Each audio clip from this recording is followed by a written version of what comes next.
I pledge allegiance to the flag of the United States of America and to the republic for which it stands, one nation, under God, indivisible, with liberty and justice for all.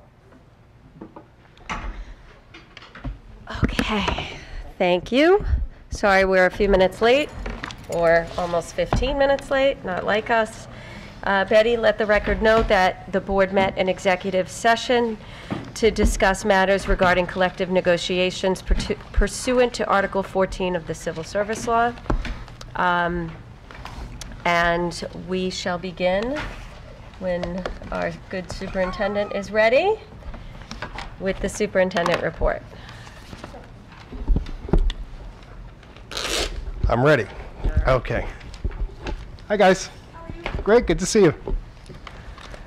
Okay, so we're about a month into school. Things are definitely humming along, and as you could likely imagine, we've been very busy. So I'm pleased to report that our students and our teachers are absolutely thriving. Schools are wonderful. I'm also pleased to share the final version of our 2017-2018 goals this evening for the board's action in a little while. So you'll see we've set an ambitious agenda driven by our shared valued outcomes.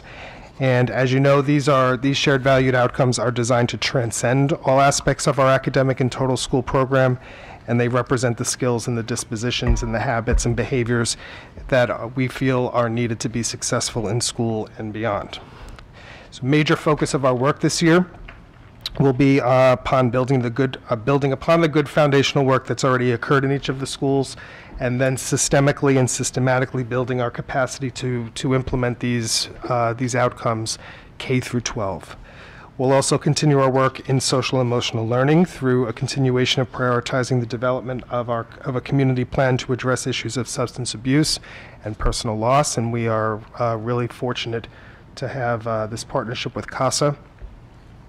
Additionally, we'll be presenting the board with updates on prior year studies, so in equity, in counseling and substance abuse, in engaging in a comprehensive review of the SVOs through the Tri-State Consortium, and a study of our academic program through the lenses of Regents classes, honors classes, advanced placement, and IB level coursework to assure vibrancy and equitable accessibility to challenging coursework for all students. I also plan to bring forward a proposal to the board for consulting services to develop a 5-year strategic plan this year. And as I've said on multiple occasions, I really cannot stress enough how important the work is to have a roadmap that takes us about 5 years out. We'll talk a little bit more about that in a little while, but I think it's really vitally important. As a follow-up to our last meeting, RFPs for legal services that have been remitted to 12 legal firms. Comprehensive proposals are due back by November, and then we'll structure a process with all of you to begin vetting them.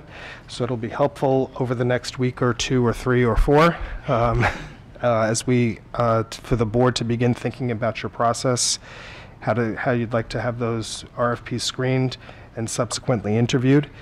I can then work with President Labate, Vice President Jones, the rest of you, and Olivia to put that plan into action. So please give some critical thought to that. Next, based upon the board's direction, RFPs for pre-bond construction services are currently being developed, and those drafts will be sent to council for review within the next few days, and then we expect to have them out within the next week or so. This is the first important step as we develop and implement the process for any potential bond referendum, so we'll keep you posted on that. In New York, in the Times on Sunday, you'll see we'll be posting the replacement position for the IB coordinator due to Candace Brody's resignation, and I wish her well. Apparently tomorrow is her last day, and she's served the district very well. I wish her a lot of luck in her new position. We'll be recruiting a teacher leader for advanced placement and international baccalaureate, and we're excited about connecting those two programs and trying to build programming for kids that where they can access both programs and have good oversight there. Regarding our students, homecoming was great. Yes, lots of fun. The result of the game was equally impressive. I was very excited. I want to extend congratulations to our 3 National Merit semifinalists this year, Peter Christensen, Dylan McGinley, and Bryce Roth. That's quite an accomplishment, and I wish them well with their applications as finalists. I'm also enormously proud of Hannah Leventhal and Jenna Cuevo, both who had poetry published by the Long Island Arts Council. And I just received those poems. I will get them off to the board for you to read. They are quite terrific. Yeah, it really is great. The collaborations we share with our parents make this community such a unique and special place. They make our schools stronger, so I thank everybody very much for your partnerships with us. And I do hope that you've noticed the increased communication and outreach from our counseling department. Our new director, Linda Binion, and the counselors are working hard to make information, programming, and services much more accessible. Is there any way for the board to get some of that? I can send that to you, sure. Yeah, it's just that I don't get the emails anymore. Happy to. Yes, no problem. We continue to work towards ensuring that our website is compliant with the Americans with Disabilities Act, and Shelley Newman has been doing a really good job keeping us on track there, so thank you, Shelley.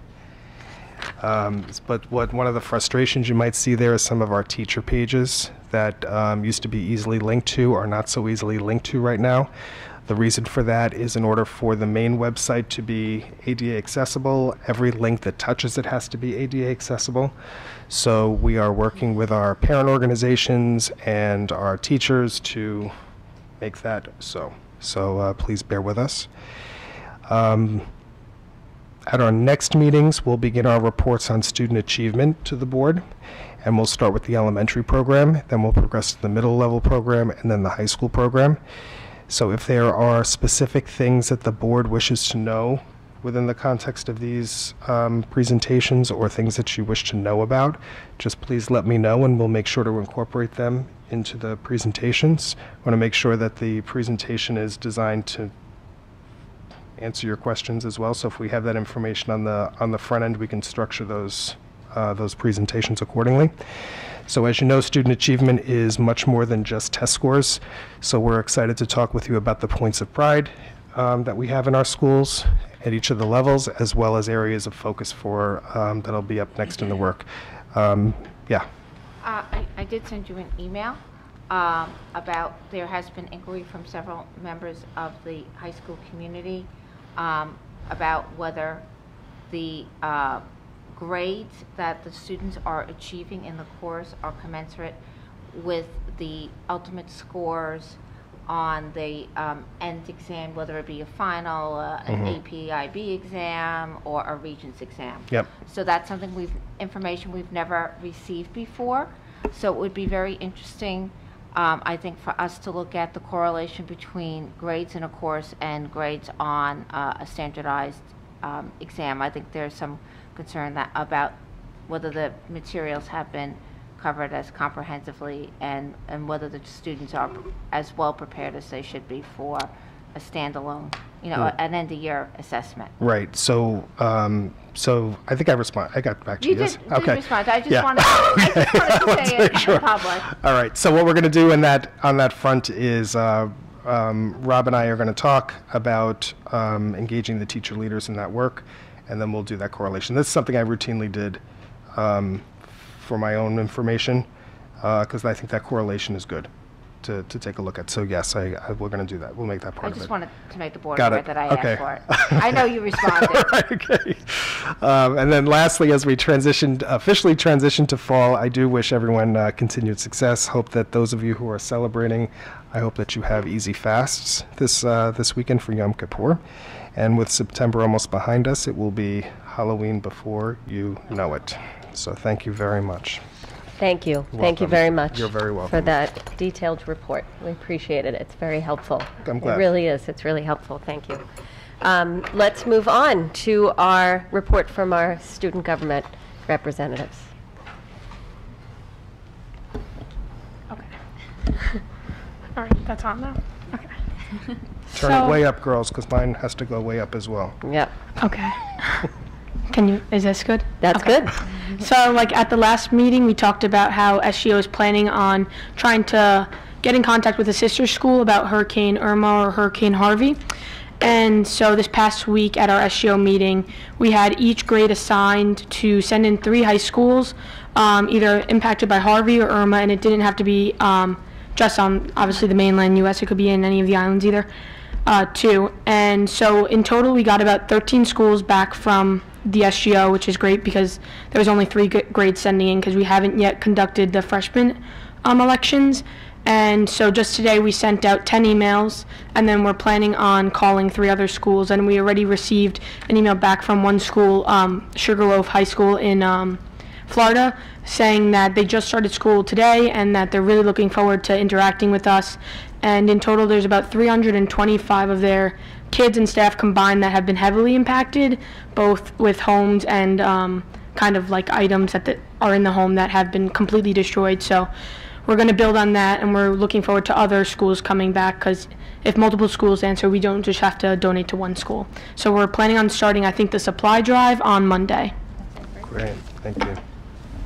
So the next thing we discussed, we came up with a new idea to do for the month of October a breast cancer fundraiser. So the class presidents are supposed to get back to us at our next meeting and come up with some ideas of what we could do for that. So one idea we have now is to hold like mini football games, and that could be like coached by like the football team. So that should be fun. And then so at the end of October is also Red Ribbon Week. So at our next meeting we'll be discussing activities for that as well too. Yeah. And lastly, our senior portraits are going on this week, so that's kind of exciting for all the seniors and kind of like a reality check, like, whoa, we're actually graduating, maybe we need to like get it together a little bit, so that's exciting too. Yeah. And that's it. Okay, so thank you so much. I think I'm just going to ask you girls if you could tell Dr. Gerizzo what the, and maybe the rest of the board doesn't know, what do seniors normally do when they do their photos? Because that's something I think that's unique to North Shore. Sure. So there's 2 photos. So we took the ID card photos and then our senior portraits. So the ID photos It's more like silly fun. So some of us, Lindsay was wearing like a crazy afro wig. Yeah, and then a lot of the girls like do crazy pigtails because it doesn't like, this isn't going in the yearbook, it's just going on our ID card. So a lot of people come in like crazy outfits or do their hair crazy, so that's something fun to do, and you kind of have to convince the photographer to let you take them, because I don't think she's allowed to really let that happen. But, and then senior portraits is a little bit more serious, and it's kind of exciting too, because like you get your hair done. We do like gotta wear like the cap and gown and all that. Yeah. So. And So- isn't there a tradition of bringing your pet? Yes. Oh, yeah. I think that's coming up. That's more later on. But yeah, everyone will bring their pets one day. It's And like a they big do thing. pictures with their pet? That's a group photo. Oh, okay. And they I just all, thought that was the they funniest all go thing. in the courtyard. Oh, it's so Yeah, fun. And there had to be 60 animals in there last year. Every year it gets bigger and Just so you know what you're getting into. So is there a mechanism for the superintendent to do like a photo bomb or anything like that? Right?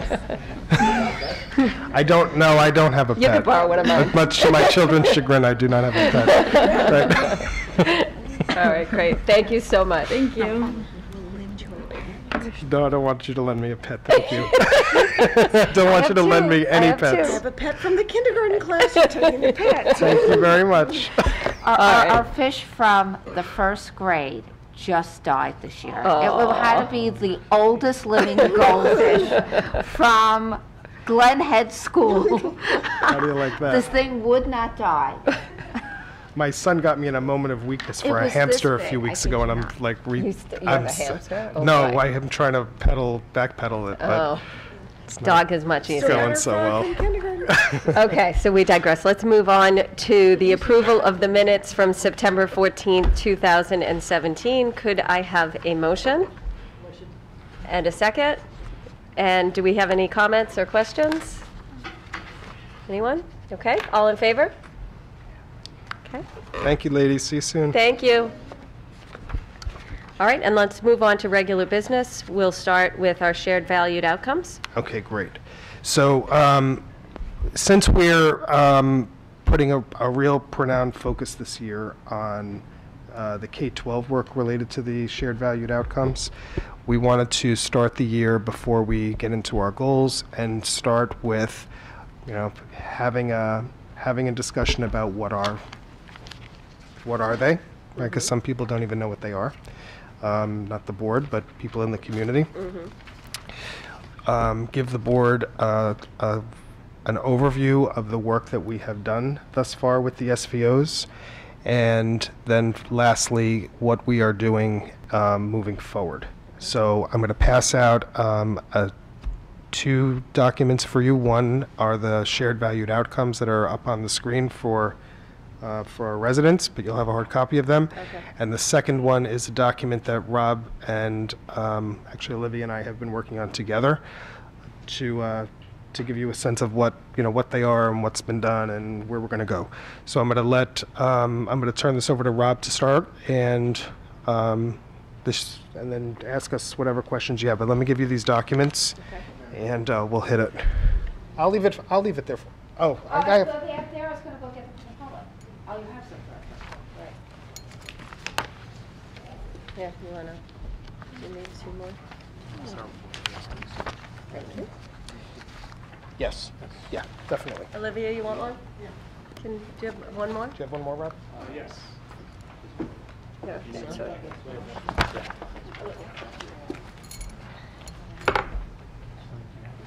Yeah, I do. I'm good. Anybody bring a blanket for me? I need a blanket. I'm Give you my freezing. jacket. Give you my jacket. No, I didn't. You didn't bring a blanket? All right, so go ahead. Do you want to do it from here? Sure. Okay. Sorry, just tripped over my wire here. So as you see, the first question that Peter asked us to really look at is explaining more so to the public, as he said, because the board has really been ingrained in this work for several years. But really, what are shared valued outcomes? I think members of the community probably hear shared valued outcomes, or we refer to them with the abbreviation SVOs. And a lot of people, what we recognized during the summer when we had our workshop with Giselle and parents and students and teachers together, ironically, some of the parents never had heard of SVOs or shared valued outcomes, which was a real eye-opener for us. And so we wanted to start by talking what are shared valued outcomes. And essentially, they're the values of this community. That's the way the shared value outcomes came to rise. It's what this community and all constituents within the community gave feedback on that was important that all of their children leave the district in terms of possessing. And those values, or those shared values, are really necessary skills, and then we've created associated dispositions or habits of mind with those skills that we believe are necessary skills that contribute to being not only a successful student, but even more importantly for the rest of their lives, successful individuals in the world that they live. So that's a short summary of what the shared valued outcomes are. As you see on the graphic on the screen and in your hands, there are 6 shared valued outcomes. We want our students to be thinkers, problem solvers, communicators, collaborators, innovators, and committed individuals. What you don't see on the screen and is in that first visual that was presented on the screen are the various descriptors underneath what it means to be a thinker and a problem solver and a communicator and a collaborator. And so we have gone so far as to, in the past, let me talk about the work that has been accomplished and is still being accomplished. We established these outcomes in 2015 by a whole process of involvement of every constituent in the school community. After that first initial draft, we created initial rubrics, and those rubrics were really meant to assess the degree to which we see these outcomes in student work. So what the administrators did is they created general rubrics for any grade, for any discipline, not for a specific assignment or anything, but a general rubric that gave educators and students an idea of the varying degrees of thinking and the varying degrees of innovation and the varying degrees of problem solving. And it wasn't a deficit model. It wasn't a rubric that said, you don't have this, and then gradually going to, you do have this. It was, this is what it looks like at the beginning of the stages to be a thinker, and the next stage of being a thinker, and so on and so forth. So it was progressive in nature. And then we use those rubrics, general rubrics, in terms of assessing how much of these skills and the dispositions along with them appear in student work. So we did a lot of work in that area. These are still rubrics that are ongoing. We do ongoing work with them. We need to revisit them and refine them. Some of them we need to complete even more than they are. But we wanted to at least be able to give our teachers and the rest of us as administrators something to begin with, something to work with. So it's definitely a work in progress along the way, and will be developed. We then and not these accomplishments that I'm saying to you are not necessarily in work order that they appeared, but we also helped to develop an understanding among the faculty and a shared understanding of what each of these shared valued outcomes meant, the definitions of them as well as the descriptors of them, but so that we all were operating from a similar perspective of what we meant when we said thinkers and what we meant when we said each of those shared valued outcomes. And then we started to build capacity in the buildings for people to incorporate these shared valued outcomes in their work, which was really the next stage. Was we spent years in incorporating the shared valued outcomes in the work that the teachers did with the students, in the development of teaching these values, as well as giving students opportunities to practice these skills within the work that they created. So we spent several years doing that. From all that work that was done among the teachers, we then we got involved in a collection of all those work samples, both the samples that teachers gave students, but also the products that the students created from those bodies of work that the teachers had asked the students to do. We collected all that work, we analyzed it, we provided feedback, and we began to catalog all the work that we've done in this area.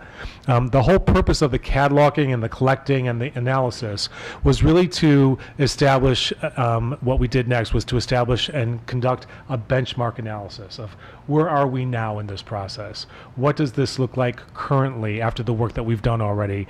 And what are some of the things that we're learning about this work? You know, one of the glaring pieces that was really interesting to us as administrators, and I know the administrators shared this with teachers, with all the work that we've been doing in these areas, one of the areas where we don't see a lot of work being done in terms of either teaching the shared valued outcome and or providing opportunities for students is in the area of innovating.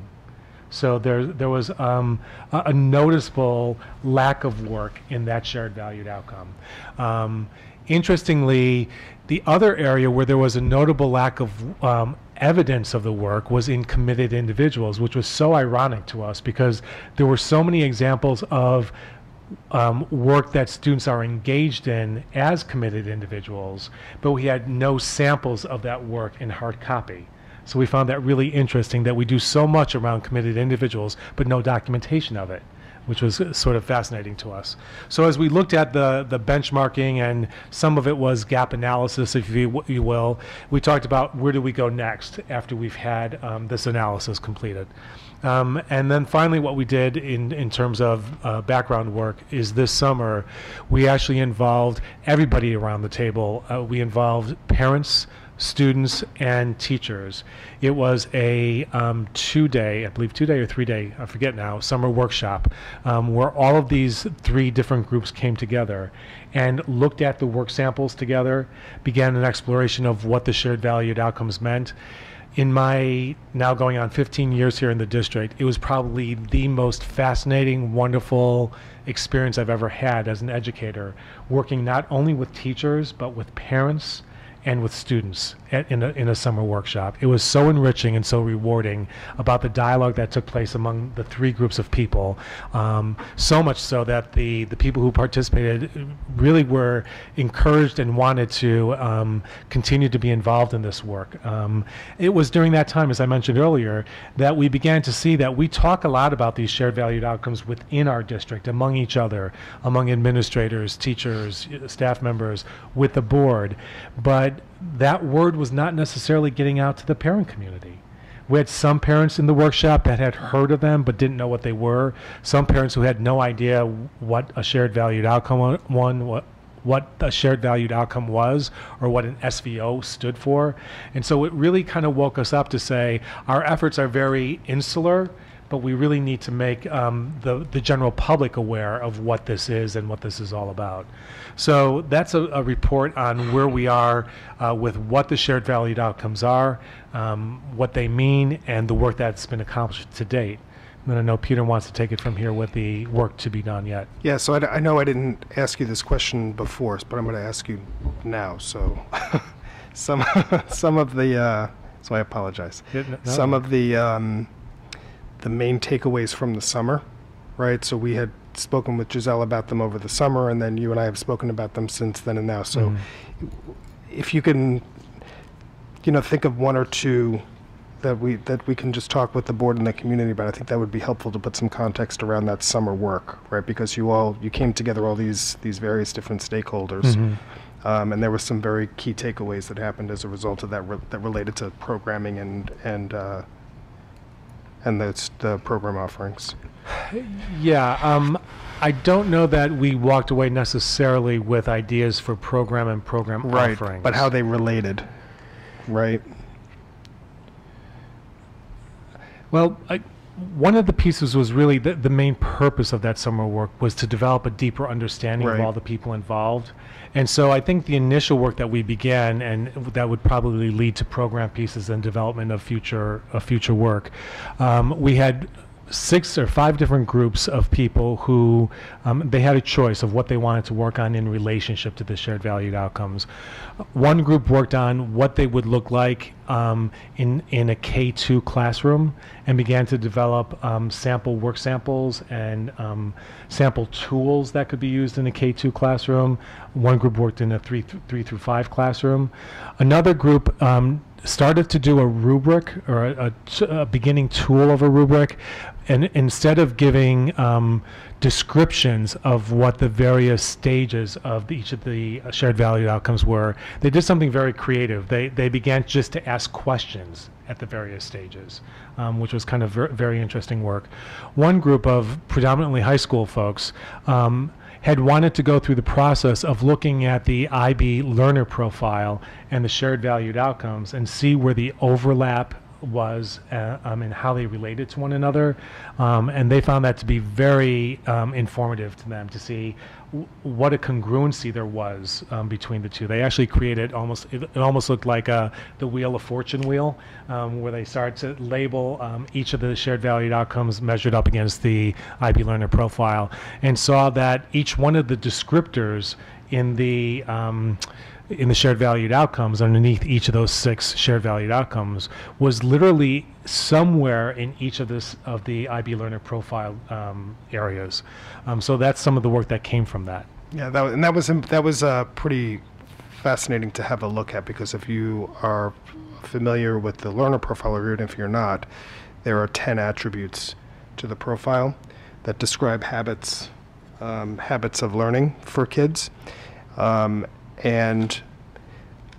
the takeaway for me is that regardless of, set the IB program aside, those attributes are the attributes that we want kids to be able to use as they leave high school, whether they're going through a Regents class or an honors class or a AP class or an IB class. So when you think about problem solving as one of them, and being balanced and being a principled, open-minded thinker and all that stuff, they fit very nicely. So what I was pleased to see was that the 6 SVOs really do reflect a commitment to inquiry-based learning and to thinking about your thinking in ways that you wouldn't necessarily get just straight in a stand and deliver textbook-based program, right? Marianne? I do think that we've always done that here. I think the SVOs is just more of a labeling of it. Maybe it's more conscious and deliberate than it had been before, but I think we've always been a school district that has valued inquiry-based learning and thinking outside of the box, and innovation, and I mean just the emphasis on the fine and performing arts that we have on in this district. And I I think it's really more a codification of what we've been doing all along, honestly. So and names, clarification. exactly. So that's a really good point. So even when your practices, right, reflect your values, right, there's still great value in giving name to something, right, because it honors the importance of it. But then secondary to that, it's also very, very important that it not be heavily teacher dependent, right? So when we as a system make a commitment to these are the values that we want kids to have at the end of a journey here at North Shore High School or wherever that starts and ends, and when we put resources behind it and thinking behind it, the K-12 progression of skill that we're talking about doing becomes really important, because that connects the journey from and the naming, right, that makes it somewhat common between the three schools. So if you're in third grade at Seacliff, you can have a similar experience in what thinking as the SVO describes looks like also at Glen Head and also at Glenwood Landing. So there's comparability of approach, and that becomes really vital in this process, which is the next piece of the And I work. think that's very important Yeah. because years ago, before you had, the Common Core, and sort of, I know the Common Core, no one's happy about the Common Core, but there really was a great disparity in what students got at the elementary level, so that when they went to the middle schools, teachers could identify not only what school they went to, but sometimes which teachers they had. And really, without losing, I think every school has its own, of the elementary school has its own feel, and without losing that sort of individual uniqueness, there has to be a common Thread. base of knowledge. Yeah, So I agree. think that's a very good point. Yeah, thank you. I think also adding to what you said, Marianne, by naming the language and by codifying what it is that we may have been doing a lot in the past, it was interesting to see how it raised faculty's awareness just by talking about that, and how people said, now that we're really focusing on this and now that it's at the forefront of our mind, actually I could do a little bit more in this area, in this assignment. So people began to look at assignments that they typically and naturally give to people, to the students, and they began to refine them a little bit more toward each of these ends. Not that those values weren't in there, but they were in there even more so, or more purposefully so than they were in the past, which is something that's really important as well. You kind of just led me into what I was thinking about. Am I loud enough here? Which is, you mentioned that people in the community weren't familiar with the term SVO and what that meant, which I think makes sense. But I wonder for the faculty and the administration, I guess it's a two-part question. Number one is, you're satisfied, I assume you are, but I'd like to hear, at the proliferation of what that SVO means to everybody in the district. And then as a follow-up, when you bring new people into the district, there are new elementary school teachers, there are new people at all levels, I don't know if you seek out applicants who share those values on their own, or if you inculcate that in them once they're here to make sure that they're teaching in a way that reflects what the SVOs are, but talk a little bit about that. Yes and yes. We actually use the SVOs in our interview process, kind of delving into questions related to the SVOs, asking people to not only if they do this and finding creative ways to ask those questions, but for them to give examples of themselves as thinkers and innovators and problem solvers. So we've used that in the structure of our interviews. And then once we've hired people in the district, the 2-day teacher orientation is focused predominantly around the shared valued outcomes. There are actually 4 workshops over the course of 2 days led by the administrators.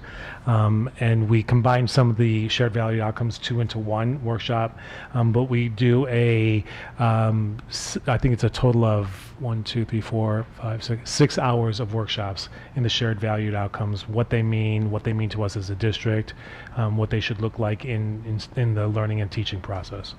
Yeah. I just wanted to add to Rob's point that with the 2 back-to-school nights that I went to, I was really struck by the number of spontaneous and very genuine references to the SVOs that I heard from the classroom teachers across the board, you know, and about how it was meaningful in the work that they were doing in the classroom. And they were clearly talking just to parents. So I found that really interesting and a big change from what we even heard a year ago. Great. It's really good to hear. Okay, Great. great.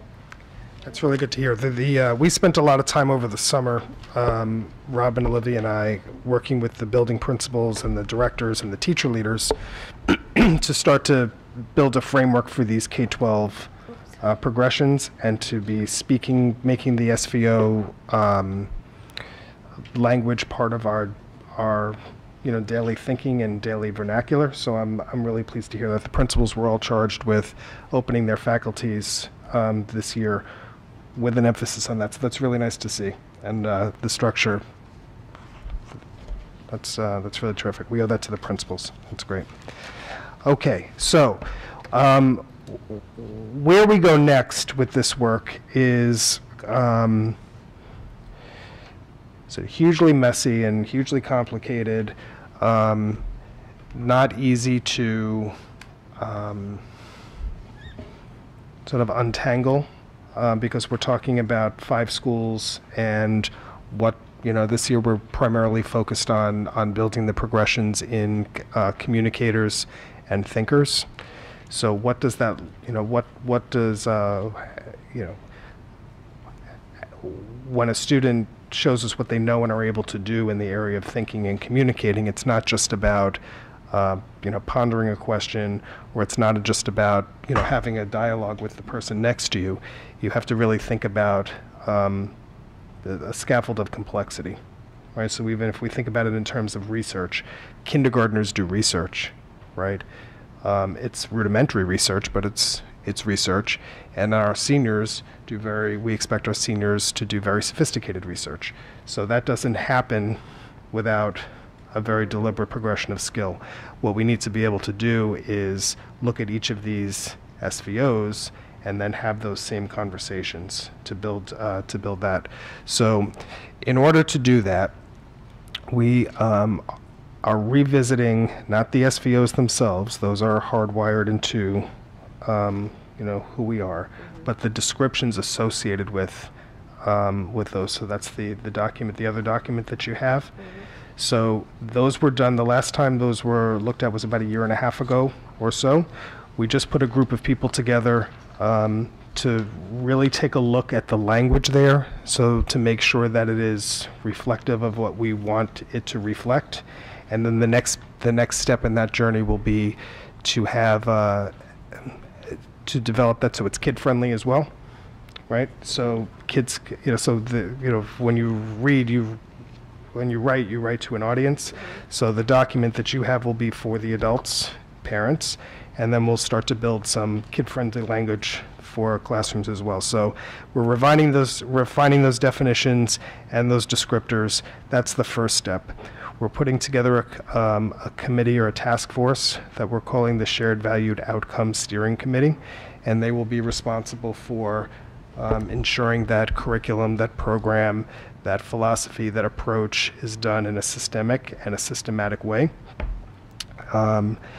And that will take us beyond the building level focus that we've had, and that was the important first step in the journey, right? So you have your buildings, and the teachers start to tinker with them and build units of instruction around them. And now the next piece is, all right, so now how do we start to build comparability around them so the experience is common across the schools? I've talked to you about the learning progressions. So those are happening. I should say they're happening. They are in the thought the thought stage, right? So it's like a thought experiment right now, but we'll get there. And then we'll reflect on all this work that's been accomplished in the past and then how to build on that. So this is not about taking what folks have done already and saying, okay, we've been there, we've done that, and now we're moving on. And last year, maybe a teacher spent some time working on, innovation. We don't abandon that this year. we allow the teachers to continue doing that work, but we're saying that we also expect that everybody K-12 is going to be looking at communicators and thinkers this year, right? And then we'll add on to that, and then we'll add complexity to that, and the work will never necessarily be done, right? Because it's an iterative process. So, and then the other piece of that is because we've invested so much time in these, a lot of human effort in these, and frankly a lot of financial resources to these, it's important for us to have somebody outside of North Shore to have a look at this. So we've invited the Tri-State Consortium this year to do their review. It will be focused on the shared valued outcomes, the extent to which they are known, the extent to which they are understood, the extent to which they are enacted, the extent to which there is a common approach. And we know that we will have some work to do as a result of that evaluation, but the feedback, the critical feedback will be good for us to have. Can you speak to just their experience in another district, or the Tri-States coming in and assessing something so unique to North Shore? What would give them the qualifications to do such a report? That's a really good question. So they have a very rigorous rubrics associated with 8 performance indicators that range from curriculum instruction to parent feedback to student input. Performance-based assessment. Performance-based assessment, right? All of these. Equity and access. Thank you. Yep. So they look at it through the lens of that. Normally, or what is most typical in districts is that they come and they look at K-12 social studies or K-12 mathematics or Right. STEM or something like that, something like a curriculum that you have in place. So this is a little bit different and innovative in approach, but we're not the first ones to do it. Okay. So if you're familiar with the Bronxville schools are up in Westchester, one of the more highly regarded districts in the nation, I'd say. Right. Anyway, they have what they call the Bronxville Promise, and the Bronxville Promise is similar to the shared valued outcomes, and it sort of reflective of their strategic plan as well. So it drives the lens with which they do their work in Bronxville, and not this past year, but the year before, Tri-States did a review of the Bronxville Promise.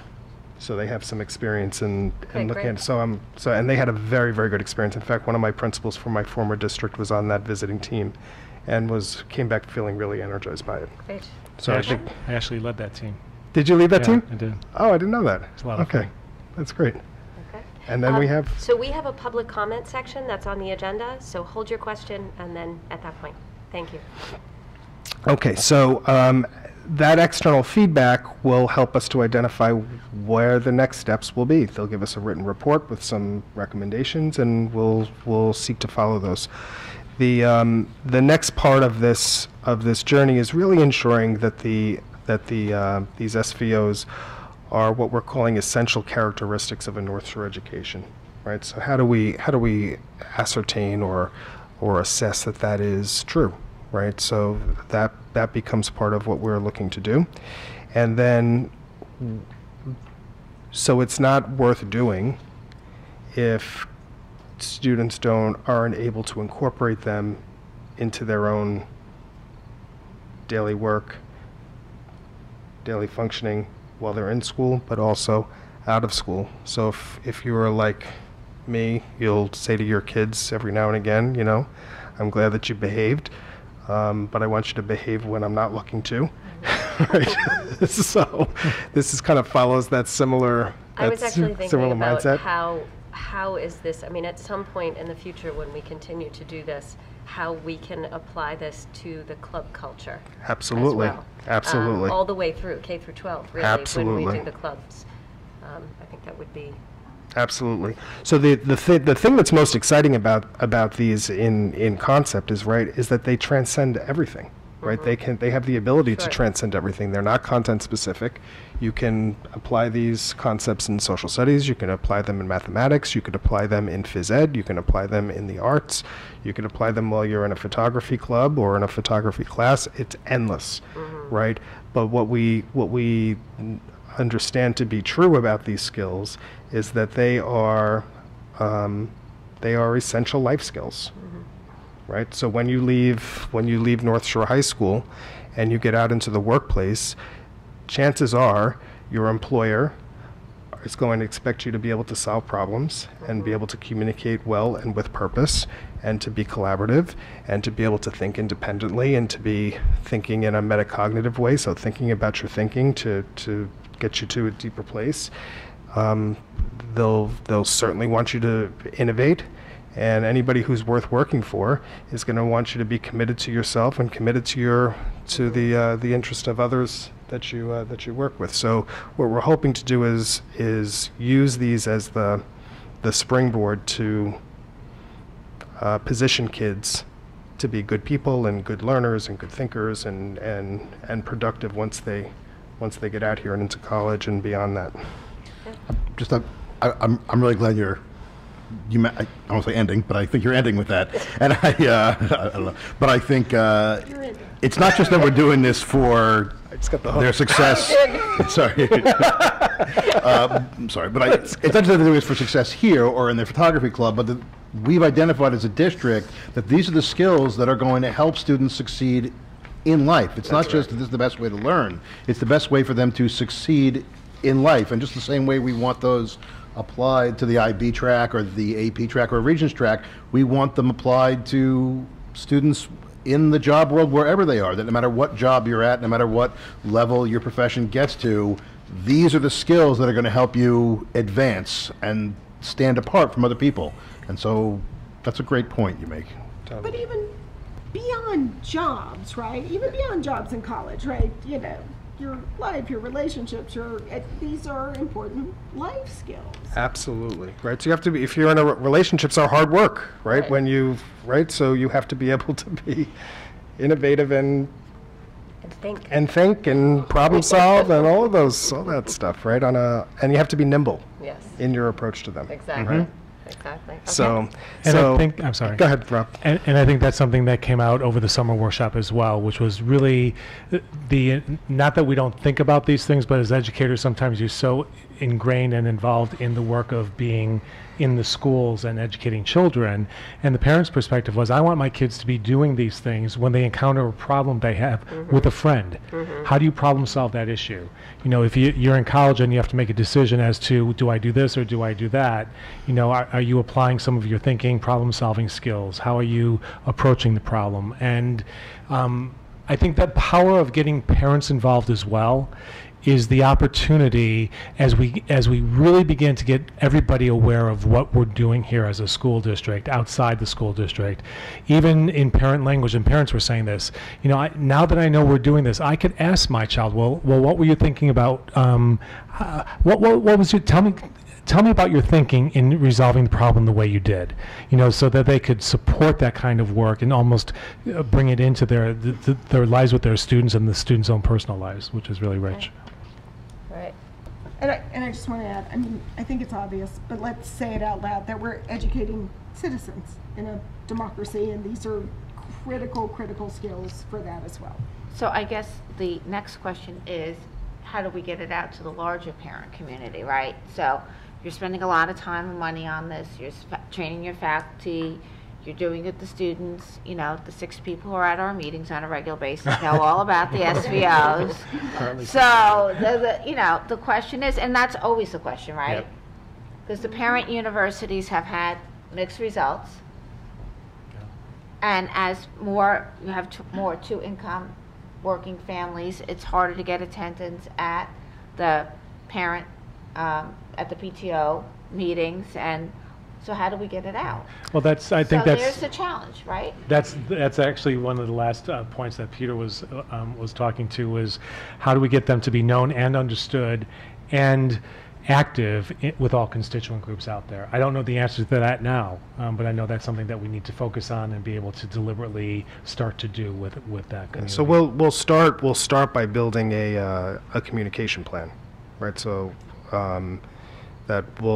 we plan to use this document. So what I plan to do tomorrow is get this out because I think Rob did a really nice job of making a graphic illustration that's simple and easy to understand. We'll get this out to the faculty and staff probably tomorrow, so they know where we're going at the board level, and then we'll start to get this out to the community. I've been blogging about, I have 2 blog posts so far, but I have blogged about the SVOs a little bit, but we'll definitely build this into our newsletters, build this into our email communication. We'll find creative ways to capture parents as much as we can get them to come in, right? But it'll be, I think what's really important is when we communicate information. Some of the research says you have to get it to people in 6 different ways if you want to capture as many people as you can. So Shelley and I have had those conversations about social media and email and websites and newsletters and stuff like that, so we can start to really get this out into the culture, understood, and then valued. Could I just add that I really like that you add the tagline of essential characteristics, because I think using the words essential characteristics is easier than shared valued outcomes. I have always tripped over that. I remember Sarah and I used to think, this is such a great thing, but can we just name it, just have a better name for it? I mean, I know that you've come a long way as shared valued outcomes, and I don't want you to change it, but I'm saying using the words essential characteristics is something that anybody can hold on to. Yeah, and that's why if you look at that circle, that oval in the middle, we spent some time thinking about, all right, so we've got these shared valued outcomes. Here's what they are. Yeah, you're right. That circle's catchy. It is. Yeah. I think it's a little catchy, right? So we tinkered a little bit with the words there, but how do we take this, right? Because one of the things we do as educators well, and it's not always received particularly well, is that this notion of what's called edubabble. And we tried to make them less edubabbly, right? So shared valued outcomes sounds a little edubabbly. So if you are the reader at home and you want to say, all right, so there are these SVOs, what are they, right? So we spent some time really kicking around, all right, so what do they mean? So, and they really are the necessary skills. They're the associated dispositions, behaviors that contribute to being successful in school and beyond. That's what they are really intended to do. So at parent-teacher conference days, you should have these at the front desk as parents walk in. It's a great idea. Okay. And they can pick it up, because they will. All right. It's a great idea. We really should move on, All right, because great. it's 8:30. And we have other stuff to do. We have other stuff to do. I'm sorry, but thank you for And thank you. for the good Thank you, Rob. questions. Thank you, Yeah, Peter. You're welcome. Okay, let's move on to structuring a process for a 5-year strategic plan. Okay, so the district, if a district really wants to commit to focused, planned, actionable steps towards continuous improvement, then one of the things that can really help us get there is having a roadmap. And I think it's really vital for a district to have a strategic plan that's about 5 years in length. I think that's a reasonable way to target what we want to do. If it's done right and well, it should be a very inclusive process. So what I'd like to propose to the board is that we use a consultant to do that, because there's none of the administrators have enough time, or frankly to not approach this in a non-biased way, right? So it's really important for someone to come in and help us to work through these things. So what we'd like to do is bring in a consultant who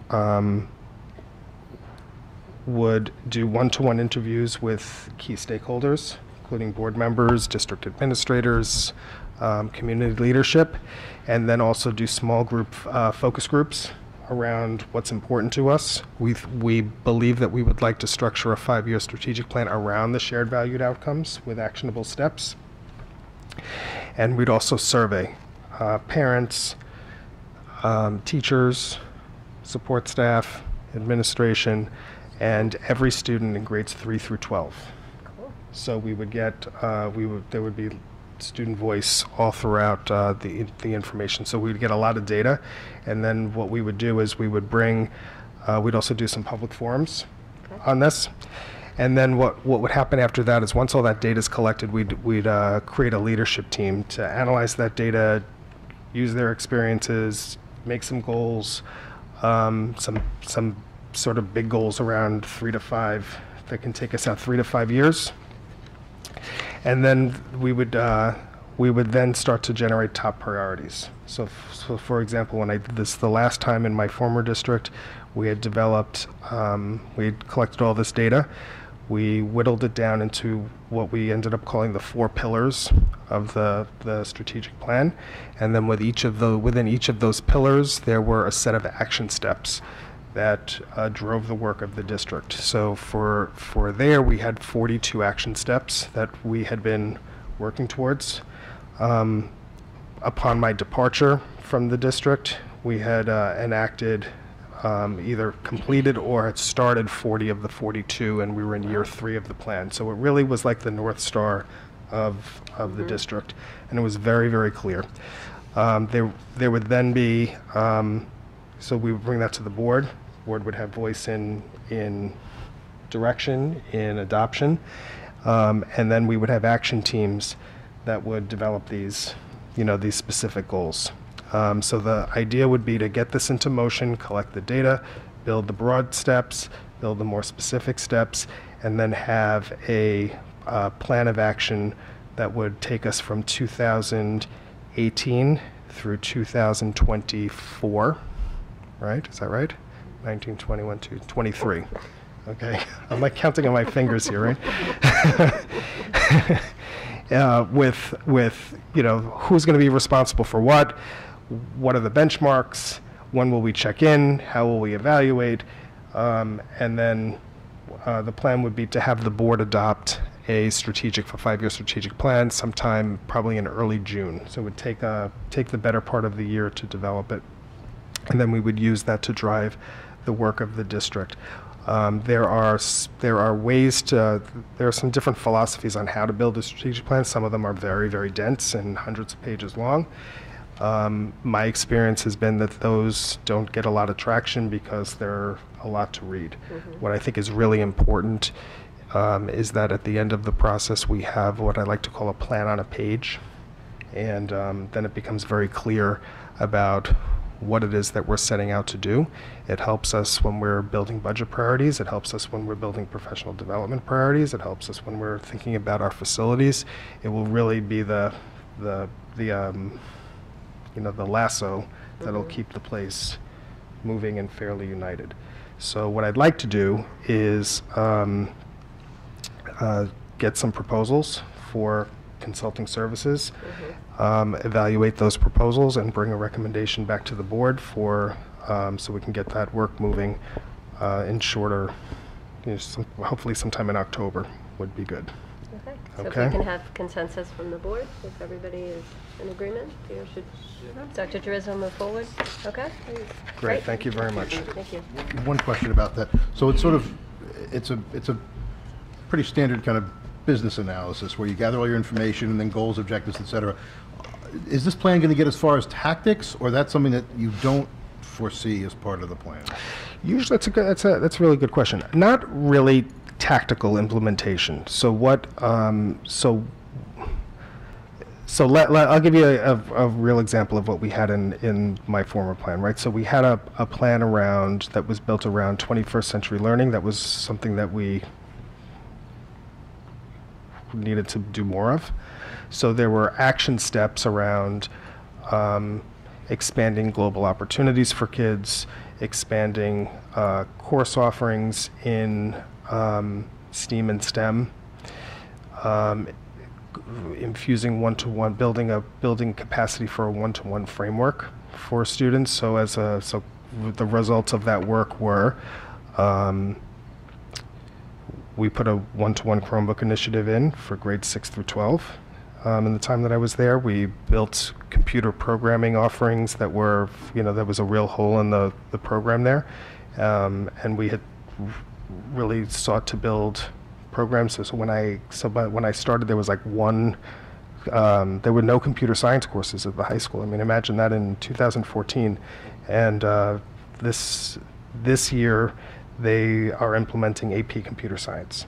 So it really helped us to move things forward.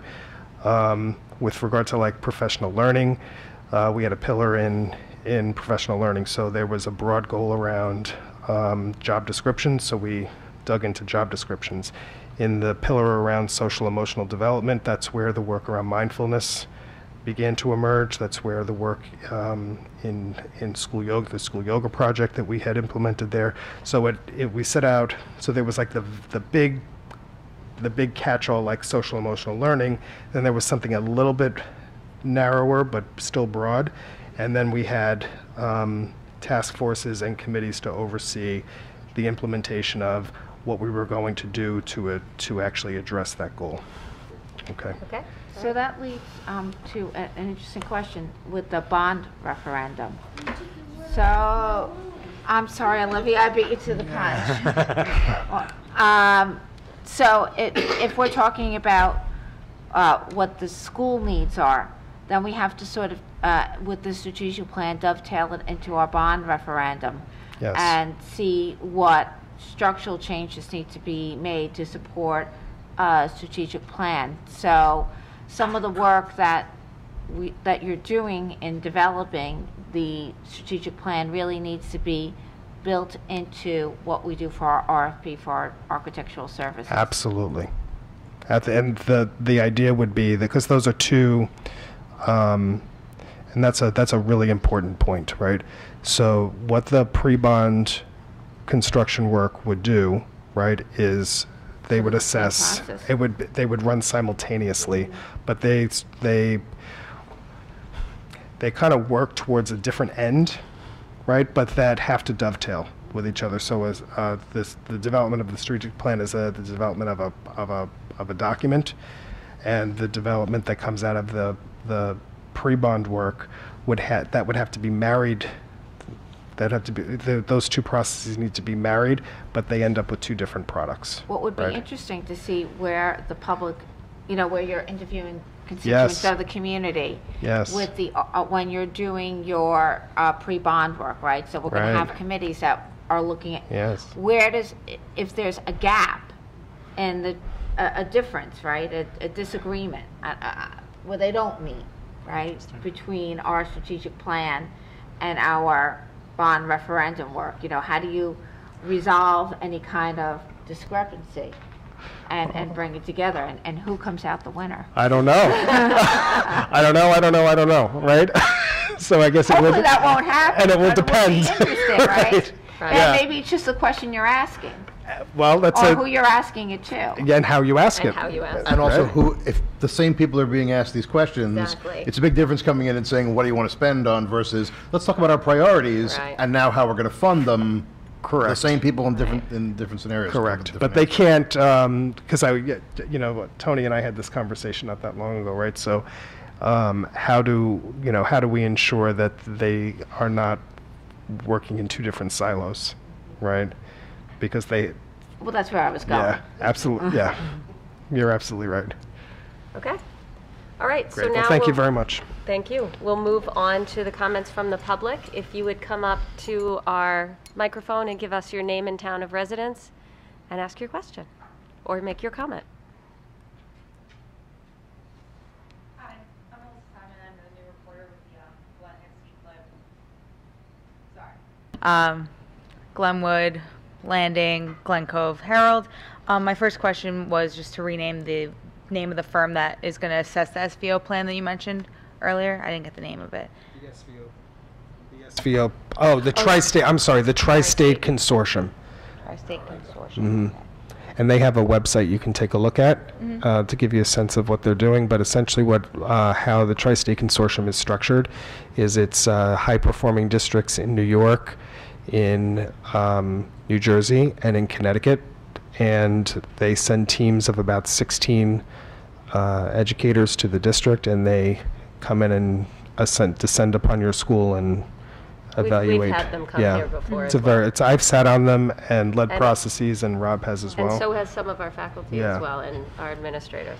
And they basically oversee the whole implementation of the SVO into. No. No, we do that. Okay. They will assess. So we will develop an essential question, right, for them to answer, and we haven't settled on all the words to that yet. But it will essentially be to what extent are the SVOs known and understood and enacted within the North Shore Public Schools, and then they'll give us they'll benchmark us in those areas, and then give us areas that we're doing that well, areas that we're not doing that so well, and then give us recommendations for how to do it better.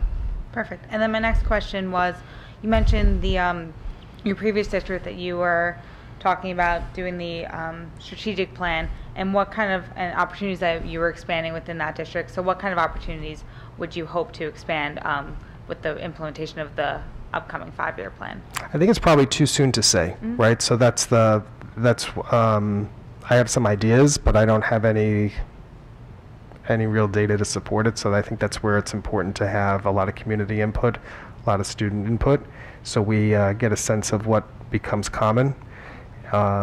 Because you'll have mountains of data and mountains of various requests, and then we have to start to think about where the priorities land, and it would be impossible it would be too premature to make that determination, especially since I'm only here like 23 days as well. So I have some ideas, but no solid Perfect. direction Thank you so points much. yet. You're welcome. Anybody else? 23 and a half. Right. You're in your 8th month, aren't you? No. Hi, Lisa Vizza, Glen Head. I just wanted to make a comment. Last night was the high school back to school night, and I have to tell you, I'm a parent here my kids are 16, forever it seems. Since 2002, my kids have been in the district. And I just wanted to say that last night the teachers were just exemplary in their excitement for starting this year. Every teacher, from a Regents teacher to IB to the electives, they are so focused on helping the kids succeed. I was really impressed from period to period to period. So thank you for just developing these teachers into, they're learners themselves. They learn from the kids. They want the kids to reflect. They want the kids to think. Even just the stream of topics across the courses, they want the kids to reflect and learn about history. They want them to learn from the past to inform their current times and their future. I was really, really impressed, and they're also excited to be with our kids. And thank you for hiring this great batch of teachers and for mentoring them so well. So That's great to hear. it's a great year, and I have juniors, so they all understand that at some point they told us your kids are going to implode. So fair warning. So thank you. Well, thank you. I too had a great experience last night with the teachers as well. It was very exciting. great. I did too. Yeah. I felt like they were so forward-looking. Yes. Like where I want to get your kids to be, so they're ready way down the road. And then when I talked to Albert Cousins today, he was actually very excited about it as well. He thought it just was a terrific night. I actually witnessed a parent say to the teacher, "I'm so excited about this class," and they high-fived. So it was hysterical. Were you in that class? Sleep-deprived teacher. Yeah, right. It was really Oh, that's funny, awesome. but the parent initiated it. That's It was awesome. so funny. It's great. There was. Any other questions? Okay, we'll move on. We're going to move on to personnel, which is action item C. Could I have a motion? And a second I had. Is there any comments or questions from trustees? We are moving this all the way over to the top of page 5. If there's no comments or questions, all in favor? Okay. Action item D, which is the approval of the piano accompanist for the district-wide music concerts. Could I have a motion? And a second? Second. Got it. Any comments, questions? All in favor? New accompanist this year. I think, right? Mhm. I think they're new. So, at least some of them are new. Action item E, adoption of district goals from 2017 to 2018. We discussed this at the last meeting. They've been adjusted based upon our discussions. Thank you, Dr. Drizzo. Could I have a motion? And I have a second. Are there any comments or questions additional? Just a second, that the cleaning up and the editing was, I compared it against what we discussed, it was a home run. All right. All in favor? Okay, thank you. Action item F, the approval of budget transfers. Could I have a motion? Motion? And a second? And any comments, questions? Mary Ann? Is this the one for Teachers College?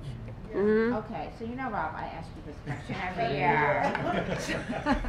So I know you're ready. I wouldn't want to fall down in year 5, okay? 3 minutes. So Betty? every year I ask this question, and in response to the question, I think it was 2 years ago, we had a presentation on Teachers College. I still have your binder at home. I use it as a booster seat. It's about this big, and it had parent work, and it was very student work, and it was very interesting. And I spent a lot of time with Mr. O'Hara, who is no longer with us in the district. But what we really haven't done, I felt that what we did with the Columbia's Teachers Workshop on that presentation was more of a presentation and an understanding of how Teachers College worked and what they are doing. What I would like to see is some sort of more formal quantitative analysis of Teachers Workshop, because it's a lot of money, and every year it's $70,000, $80,000, sometimes more depending on what we're doing. Right.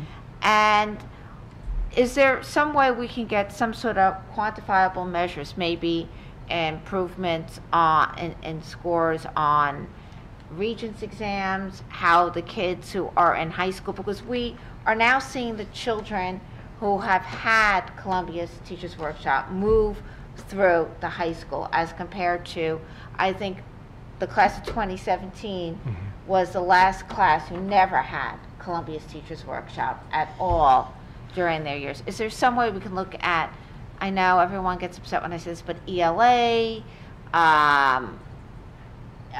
region scores, the type of work they're doing, how that's translating. What I'm curious about is, are we getting the bang for our buck, and that should we be looking at other options? We're now what? I guess it's 6 years, right? 6 years, because it was the year before I was on the board. Yep. This is year 5 for me. So we're 6 years into this. Okay, so, the president stepped away. This could potentially be a large and rigorous analysis, which could be completely worthwhile, but not what we put on our list of significant goals for this year. So what I'm curious about is a couple of things. Is there a way to address the trustees' request that is not massively time-consuming, or is it inherently so? And if so, then can we get some consensus from the board about what the priority is on looking at that and what the time frame would be? It wasn't a question for immediately now. Please Right, answer so the then question. I'm sort of right, so let's get a sense of what would it take to answer the question, and then we can decide. Because we've talked about this before. Yeah, I've yeah, talked so- about Absolutely. looking Yeah. at the students. I mean, I talk about it every year. So, yes, I don't know I want to give some thought to how to do that for you, but yes, we can definitely do some quantitative analysis. The issue, so there's a couple of issues that I would wonder about. So for example, with the ELA testing, right? So if you want to track progress over time, because you could do that, the difficulty with doing that is because there have been some changes to the cut scores, there have been some changes to the construct of the tests. It's hard to, Opt-out. the opt-out, didn't take it? kids didn't take the test. So there's some variables there that we have to account for. That said, let us do some thinking on that, and at the next meeting, maybe we'll be able to share with you some thoughts that we have on that. It's just food for thought. Yeah, I think it's you a- know, I just, we've had it a long time, right? And Sure. we've invested a lot of money. I mean, by my count, you must be at least 6 times 80, right? Probably more in some years, because there were summer workshops. The initial years And were the more. initial years were much more expensive than the years now. Yes. So if there's some way to sort of look at it, I'm not saying ELA is the only way to look at it. No, it should transcend the whole program. That's what I'm saying. It absolutely should, because And if is you're... there some way to measure? And maybe there's not a good way to measure it. I don't know. It's a question. Right, and I know you've been concerned about it, so that's why I was trying to frame out, so, where the options going forward. But Tri-State's looked at our writing program They did, Years yeah. ago. 3 years ago? Yeah. 2, 3 years ago? We just had our revisit last Because I didn't know year. if superintendent knew, Yeah. so I wanted to put No, that I out there didn't too, actually, that thank you. there has been a review, but not to the, Not quantitative, not in terms of focusing on dollars, Columbia. but there is data. Okay. Because there is a grant, I know, that covers this, but that grant could be used for anything. It Other doesn't things. have to It be doesn't have to be used that. for Columbia's Absolutely, Teachers yeah. Workshop. Okay, so let us do a little thinking about this. It might be something that, It doesn't have to Even be the- immediately. I No, just I- want to, yeah, I one of appreciate those that. things to put on, Yeah. you know. Yeah. and it might be something for like, so I'm thinking, just based on our meeting today, it might be something for the PDC to sink their teeth into. Right, the PDC is the Professional Development Committee. So, well, let us kick this around a little bit, and we'll definitely come back to you with a proposal for how to do it. Sarah has another comment. I was just going to say, because we're getting ready to go into these achievement reviews, right, with the elementary students first.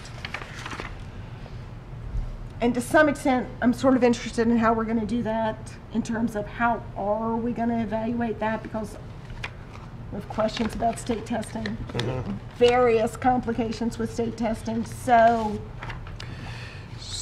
anyway, I'm just trying to say, I think these issues sort of all come together in terms of how do we genuinely wish to evaluate programs and on what basis. And I'm hoping as we start to do these sort of grade level things that we're going to start to that will become more clear. Yeah.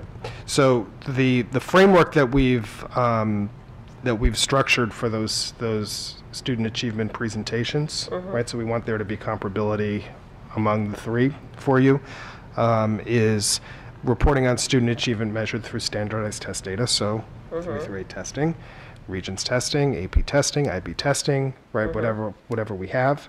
But also to do a report on student achievement as measured through the shared valued outcomes. We think that's important. And then we're giving the building some flexibility to report on student achievement as measured through what have been their existing priorities, right? Okay. So there'll be sort of a 3-pronged approach to this. And so that third piece, you'll get a sense of, so that's where we'll start to see some of the local unique flavors of particularly the elementary schools, because they've been, rightfully and appropriately looking at things through different lenses. So you'll get those areas. So the last thing we want to do is, give you a report on, X percent of students got a 3 or 4 on the 3 through 8 ELA test in grade 5. That's one piece of data, but it certainly doesn't, and it shouldn't characterize the achievement or an entire body of work that happens. Like 2 or 3 days of a test shouldn't characterize the whole body of work that happens over the course of 180 days in a school year. So that's kind of the direction that we're floating in. So we want to give. So when Rob and I talked about this, we said let's give the buildings, some structure around this, but also the ability to, be a little creative and innovative about approach. Okay.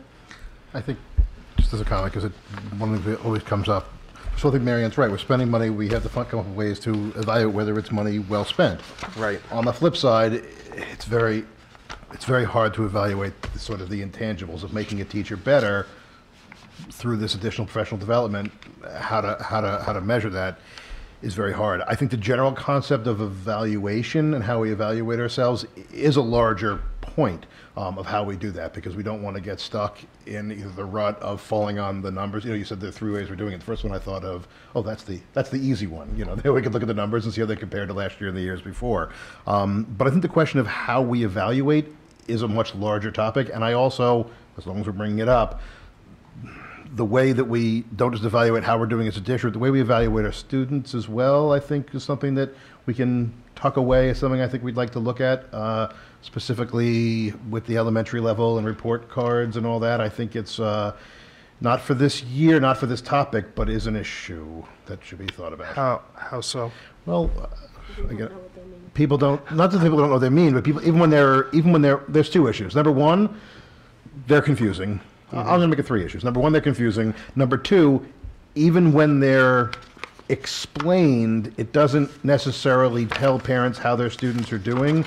And I think the third piece, I don't want to get into this now because it's a much larger topic, but you asked. Third piece is that it doesn't give the opportunity for parents to understand at all areas in which their students particularly excel and or need additional help. It's all about comparison versus a standard, which is a Common Core standard, which is now less relevant than it was a few months ago in New York State.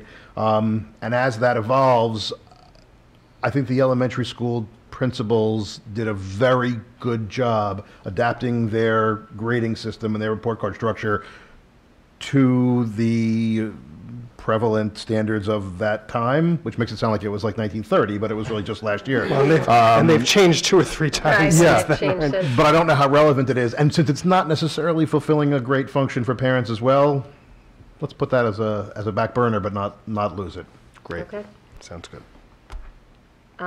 We didn't vote yet, right? No. Okay, all in favor? That was action item F, yes. Thank you. Okay, let's move on to G, approval of agreement with Strategic Educational Advantage. Could I have a motion? And a second? Second. And comments? A question? Go ahead, Dave. You. Just very quickly, they went from Leadership Advantage to Strategic Advantage, Yes. and there's a Yeah. PO Changed their box. name. They've still the same structure, still the same folks. Still the Same same two two guys. folks. Same Okay. 2 guys. Same 2 guys. Actually, it's 2 and not the 3. Okay, so they. So, Okay. right, it's the 2 that led our search, Mike And and Frank. my question was just how did we end up picking them? And I'm just curious how we ended up with them. I felt, I had talked to Peter about it, I felt that they did such a good job with us with the superintendent search, and because their experience as superintendents and discussing with them over the year that we were doing the search, how they've done they've done retreats and done professional development for not only boards, but for superintendents, that I thought it was a good time to, they know us, they know our board, they spent months with us. I thought it was a good time to use them to structure our retreat and work with them. Because this is really kind of, I mean, not out of their wheelhouse, but it's not really what their bread and butter is. Oh, no, they absolutely do this. as well. Absolutely, Yeah. Okay. absolutely. Yeah, in fact, they only do 1 search a year because they They did do say that all this because other of the- stuff. yeah. They do all these other things. So, and they have years and years of being superintendents as well. So it's not out of their wheelhouse. It is definitely within it. Okay. And I think, Tony, a major advantage is that they really have worked with us for hours on end. Yeah, and know the really district. They and have know our sense us, of our and values worked with Dr. Gerizzo as well. So I really good felt. choice. Okay. Anybody else? All in favor? Okay. Action item H, approval of agreement with Ross Haber Associates. Could I have a motion? Motion. And I have a second. Any comments? Why do I have, oh, I have a comment here. Like, why do I have a note here? Sarah shared with me a couple of newspaper articles about Yes. Engineers Country Club being sold. I'm sure all of you heard and saw. So I'm sure this person will take this into account when they do the research, but that's something that us as a group, I think we should stay on top of. If anybody sees anything, we could share it share it with the rest of us? And Olivia and I. And Olivia in Yes, particular? I spoke with him this morning. Oh, you did? Exactly about this. Okay. You spoke with Ross Haber or with engineers? With Ross Haber. Okay. Yes, and he plans to go and talk to the real estate agents about it and see whether, and I also wanted him to look for the environmental impact study, if there's any out there, and look at it, and also to look at other areas that I discussed with Peter. You know, there's a big problem with these country clubs selling and doing development for residential is the pesticides they've used to maintain the golf courses. And I know there is a country club in Old Brookville, which would also be in our district, that's been for sale for years. I was going to say Cedarbrook. And the North Shore Land Alliance said a year ago that they were going to close at the end of last year on that. They say it every year because I used to play at a tennis club there.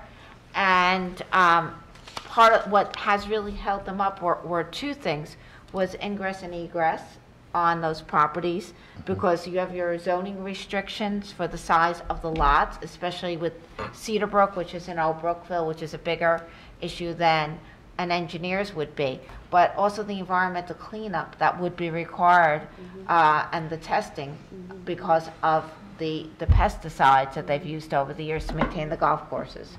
And that's why the environmental impact study is very, very important here. Are interesting. And there are potentially two very different issues there, like with engineers selling to RXR is clear that they want to develop at least part of the land and put housing on it. So this is to, RXR is, as far as I can tell, never built anything without asking for a pilot from somebody, which is obviously a problem for us. With Cedarbrook, you have a sort of also interesting issue, which is the last known offer that was reported in the press was actually from the North Shore Land Alliance, right, which would potentially take the property off the tax rolls entirely, right? No zoning issues, no egress issues, no nothing, because they want to be a nature preserve. So, I'm not saying that's not lovely. I'm just saying all of these things impact us in various ways. They do. That is serious. So I just started this comment, so if anyone sees anything and they share it with Olivia and the rest of us, that would be great. And I've also put some fillers out there to, other people, and I spoke to a few residents, today, and John Hall also spoke to a few residents to put some fillers out there. If they hear anything, they should let us know, right? There must be residents that belong to engineers. There are a lot of them. Yeah. Well, I certainly hope whoever builds on there knows about the hills. That North Shore Country Club, some of the hilliest courses on the North Shore of Long Island. Okay, so, So just to, I'm sorry. opening enrollment numbers, Olivia, compared to what Haber had predicted for this year? That was another subject that I discussed with him. I said, that I want him to come over and talk to our registrar and get a very good feel as to where all the people came from. Because there's a lot more people than he projected. Yeah, he was off. Yeah, so there's, so the, go ahead, I'm sorry. No, please, go ahead. All right, so if you look at live birth data alone, it doesn't give you a really accurate picture, right? Because when we look at how our district is populated, most people, many people move to our school district when their children are 3, 4, 5 school age kids. So if you look, right, 8, whatever, whatever age, but they, so if you just go by live birth data of children, babies who were born in this zip code, that doesn't give you the most accurate picture for projecting out enrollment. So what we have asked Ross Haber to look at is what's known as cohort survival. So that gives you another added lens into demography, right? So if how to what extent does your cohort stay intact over time, right? Yeah, I spent a lot of time looking at that study because the results of that study did not jive with what I think we all see on our blocks and in our neighborhoods. I think what we see is there's a turnover in this community. When was the last time that really you didn't see someone who was past child rearing age moving out and someone who's coming in with new kids moving in. When my kids started. Pardon? Seriously, it's every 20 years. So when we first purchased the land to build our house, the average class size was 14 kids in a class at the Glen Head School. And there was talk of closing the school, right? When my kids were, before I even had them, right? We didn't even have kids when we bought the land. So you're talking 1993, 94. And then by the time my kids were enrolled in school, we had some of the highest population. We had 5 classrooms for 2 levels in the Glen Head School. We were literally giving music lessons in the janitor's closet. The thing that struck me most of all in that study was that despite the fact that live birth rates and all the rest of it, the average age in each of our 3 major communities was reduced by 5 years since the previous time they had done the study. Younger people are moving in. That alone is something that he has to take into account. So I'm glad we're asking him these questions. Yes, and one other thing too that I said he should look at is the whole entire North Shore quadrant here, all the other school districts, and see whether it's a pattern coming in. And he said he was going to look at that too. Could he look at, is there a way, I don't know when Kathy Miller is doing it, the registration, is there a way of sort of ascertaining where people are moving from to here, and then you could look at the sort of the patterns of the migration? Because I think we see a lot of people moving from the city out to here more than other suburban communities to here. That's the same impression I have, and that's why I wanted him to look at that data also. And that's why I said he should talk to the registrar, because I know for a fact that Kathy, during the conversation, informal, asked them where they come from, and most of them do state where they come from. Right, that house next door to me is a couple from Queens with 2 boys. Yeah. So I think these are good points that we've all been thinking about for a while, that it's not kids necessarily, they're born here, but they arrive after they're born. The other thing that struck me last time I was rereading this, their report was that they were looking at how many houses there were and how that has changed. And what they said was, actually there are 3 fewer houses in Seacliff. And that struck me as like a not meaningful number when there are 20 houses right now getting a second story built on top of them, right? And that they've never looked at. And honestly, I don't know how you do that, because like, I'm sure there's no straightforward relationship between the square footage and how many kids are going to be in the house, but you would think thered be some kind of relationship if all of these houses now have a lot more bedrooms than they used to. There's normally, as part of this development process, there's normally an impact study that goes beyond just the environmental impact study. There's a impact component of the schools as well. So there are, typically the developer hires someone to do that, and they communicate with us to get information and then present back to usually the zoning board in the villages on what the impact will be, and we'll know what that, we'll have a general sense of what that is based on the square footage of the units and the number of bedrooms that are associated in the unit. So they'll do some projections on that. It would be interesting to get their phase 1 and phase 2 environmentals if we Yes. could. I don't know if that's something they would have to give to the zoning board or not. I know they have to give it to their bankers, Right. but I don't know. I don't know. Yeah, But I it'd be don't know. interesting. Yeah, I think you're right.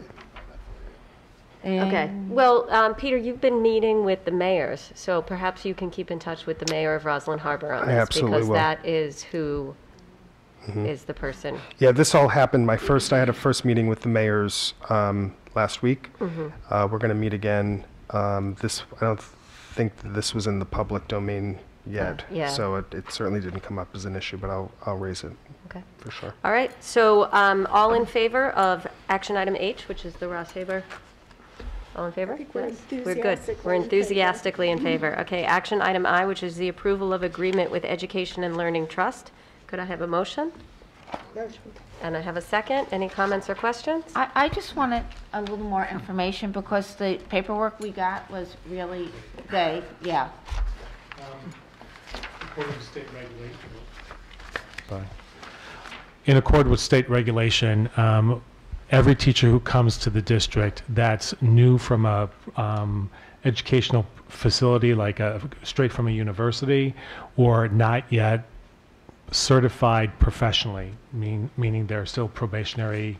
They call it initial certification, not professional certification, needs to make sure that they are mentored in their first few years of work. So in accord with that, we provide mentors for each of our new teachers. The mentors need to go through a process of mentor training, and the agency that provides that mentor training has to be state approved. NYSIT is the organization that we use for that, that we've been using throughout the years. So this is them.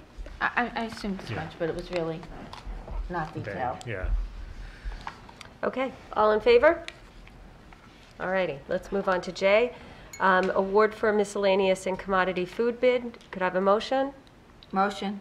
And a second? Second. All, questions? All in favor? Okay. Action item K, approval of agreement with Skinner Psychological Services. Could I have a motion? Motion. And I have a second. Any questions? All in favor? Action item L, approval of special education consultant agreement. And let's combine L and M, which is also an approval of special education services. Could I have a motion?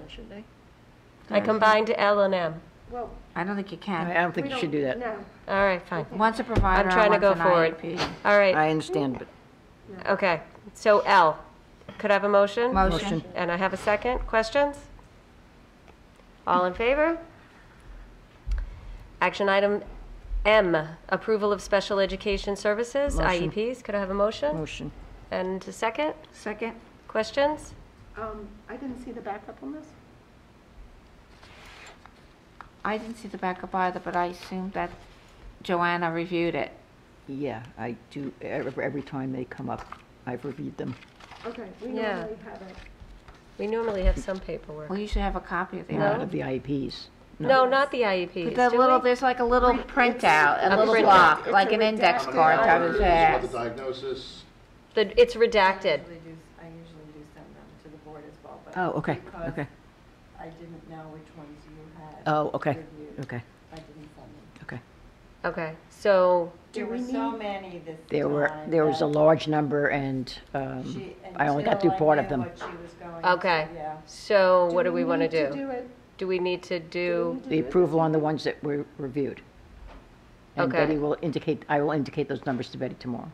Because she's the subcommittee, she reviewed them.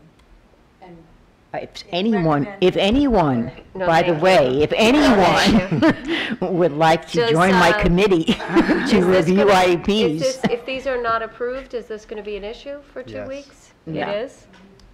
Okay, probably. You should approve them.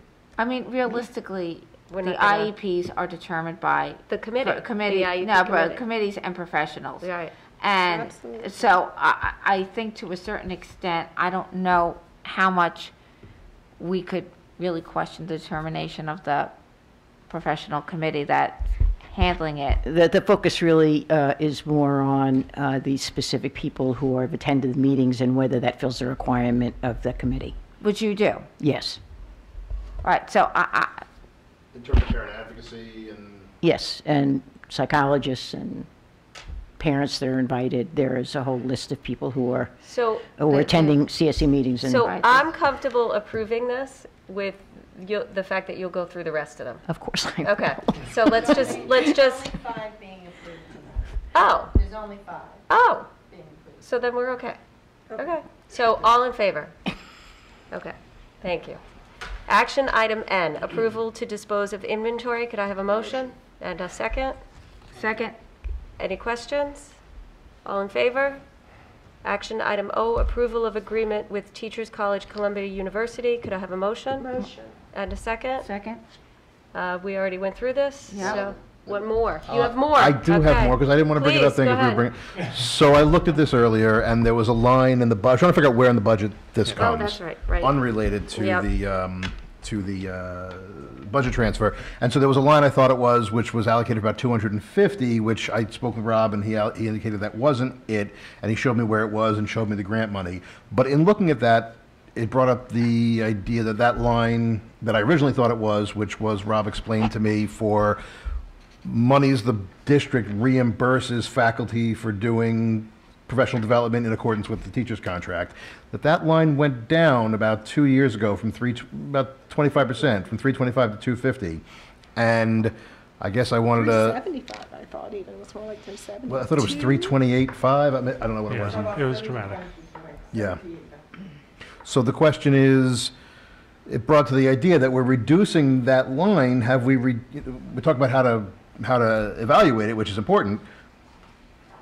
But intrinsically, professional development is something that I think we value and is important. So I was wondering the history of how that got, without getting too much history, how that got cut, where we are, what we feel in terms of its adequacy. I'll let Olivia talk about the cuts. I'll talk about the impact. Well, after we went through all the mandated expenses in the budget, in order to meet the tax cap, there was no other way to cut. And that's why it has to be brought down.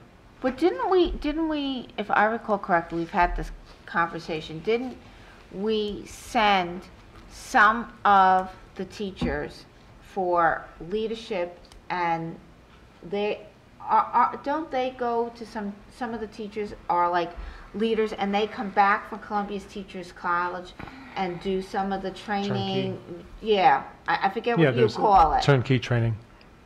And also, many of our teachers have attended the workshop for Columbia Teachers College over the years. So it really would be the newer edition. Yeah, I mean, the source of the cut was because, we needed to bring down the budget, certainly.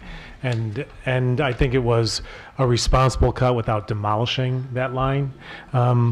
My personal belief is, and I think that you would probably hear this from all of the administrators and probably the teachers as well, I think the line that you gave us for professional development certainly is less, and certainly any less money is going to have an impact. Do I think it's detrimental impact? I don't think so. I think we have a very rich professional development opportunities for teachers. Could we always do more? Of course we can, but we have to operate within the budget. And so I don't think that we are at a loss or a deficit that's critical to the development of our teachers. But I appreciate that because, all the research indicates that the single most important factor in a child's education is a teacher. And the professional development of that teacher is the most important aspect too. I was just looking at it, so I better understood how it related to the budget. And when I saw that, it made me want to question that. Is that the kind of cut that makes sense? So where we'll go, Dave, for example, we've had a rotational, this money also pays for curriculum development and curriculum modifications and so on for the summer. So we put ourselves more on a cycle now of doing those curriculum developments. So everybody makes proposals. We look at the proposals that come in. We generally have to cut, quite a bit. We usually get at least double or double and a half in the amount of requests for money for curriculum development. So we look at the whole pool as an entire group of curriculum leaders, and we decide, is there something here that could wait another year? If you give the money up this year to somebody else, we'll get you the money next year. So we just kind of negotiate that. And it's never been I've never heard people say that's going to impact program or the teaching and the learning of kids. Sarah had something. Okay, so, I think Sarah had something. Yeah. Oh, So, sorry. for me, this points at a lot of things that we've talked about a little bit that we should think about really carefully when we start the budgeting process, because we definitely had this discussion when we went through the budget last spring, because that was a very noticeable drop, and I don't know which one of us brought it up, but we discussed it at the time. And what we discussed too was not just that that line was dropping and our concern about that, but it brought up this discussion about the fact that professional development was in that line, but also in some other places in the budget. Right. And the way the budget is written now, it's difficult to look at certain kinds of themes, right? And the budget needs to be the way the budget is for various ways, but in some sense, it's almost like the board needs sort of a cross tab to look at the themes that are important to the board. Like, how do you decide if your resources are following your priorities? And with the structure that Olivia needs for the budget or that the state demands for the budget. It's not necessarily the structure that helps us see that at all. So we know professional developments across multiple lines, obviously important. We know capital improvements and repairs are everywhere, right? That's an incredibly complex topic. We know But that even with the capital improvement, they give you a little bit of relief on that. Mhm. In professional development, they don't. No. Even if we wanted to talk, even when we're talking about the line for elementary school libraries, right? We're like, wait, that looks like it's going down. It's like, but no, there are also classroom libraries, and it's spread across, of course, multiple schools, which is inherently multiple lines, and then divided between the classrooms and the libraries, and I'm sure in other places too. So we can say reading is important, and we can't tell what we're spending on it. Just so I understand, so you're basically asking if there's essentially a way to have a third dimension to look through this. So you could look at something, and let me pick an example that's very non-controversial. Is it just a second dimension, or is it a third? What's the second? I think there's two already, right? Yeah, okay, No. I'll just give you that.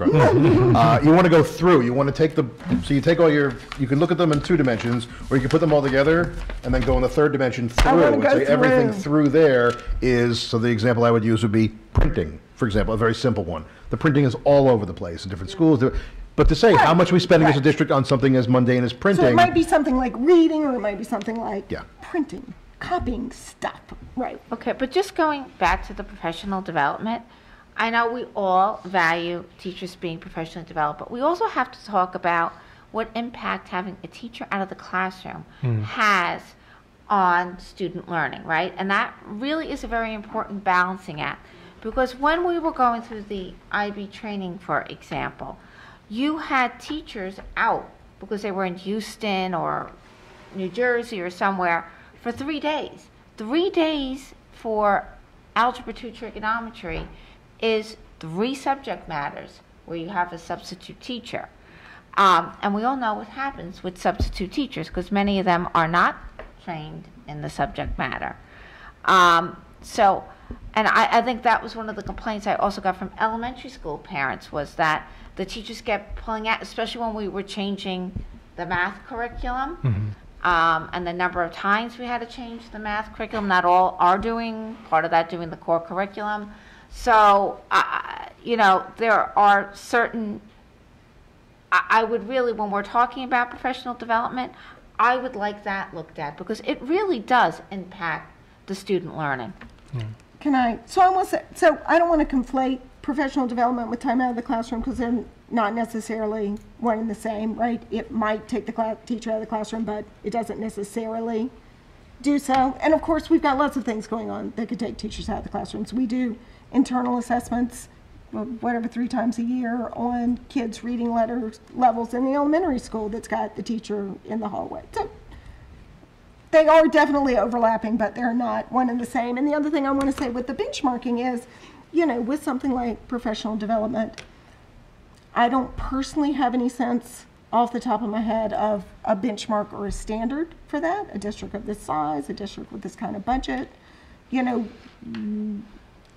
where should your spending be? What is the standard? So I don't have a good outside way of knowing if we're doing a good job of that. Although I can Google it if you wish. Okay. When we get to the budget. All right, so I think we've given the superintendent a lot to think about, and Olivia and Rob. 2019. Yeah, yeah, so We've already set the goals. let's move on, it's 9:30. So, yes, so we're going to vote on action item O. All in favor? Thank you. Action item P, approval of agreement with Logic Wing. Could I have a motion? Motion. And a second? Second. Questions? All in favor? Okay. Action item Q, which is approval of agreement with Wilderness Traveling Museum. Could I have a motion? Motion. Could I have a second? Okay. I'm going to ask the first question here, which was, Peter, we talked about, Dr. Gerizzo, we talked about a contract template to use across for individuals or different companies that don't have a contract that meet our needs. Can you tell us what happened and what's going on with that? We are getting all of the contracts to to council for review before they get to you, and that is a good thing, and necessary. What I would like to consider is, so for some of these contracts where the indemnification clause isn't going to be, have a standard indemnification clause, standard insurance clauses, that the only thing that changes in these contracts is essentially the scope of work, that it might be beneficial and more expedient for us to be able to manage some of that internally.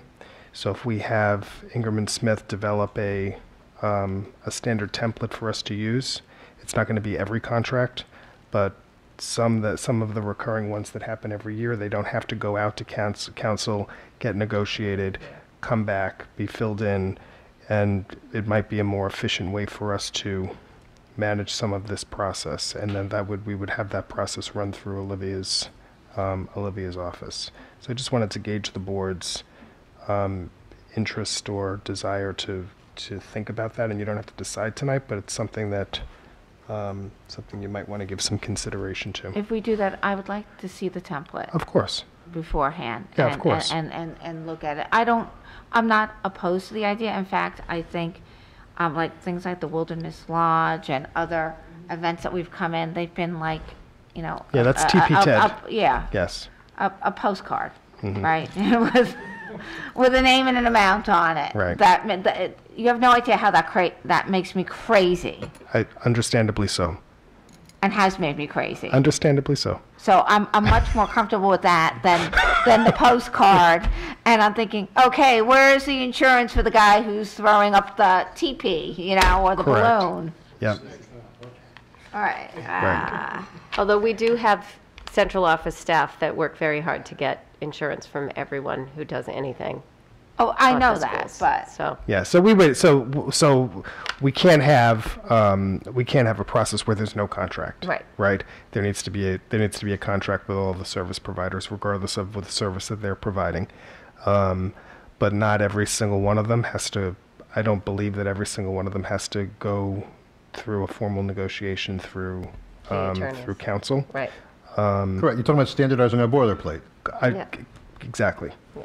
Right. Kind That's of like fine. the rental contract you find online. Sort of. Yeah. Yeah, and that's an interesting point, and I brought this up, and you were not with us.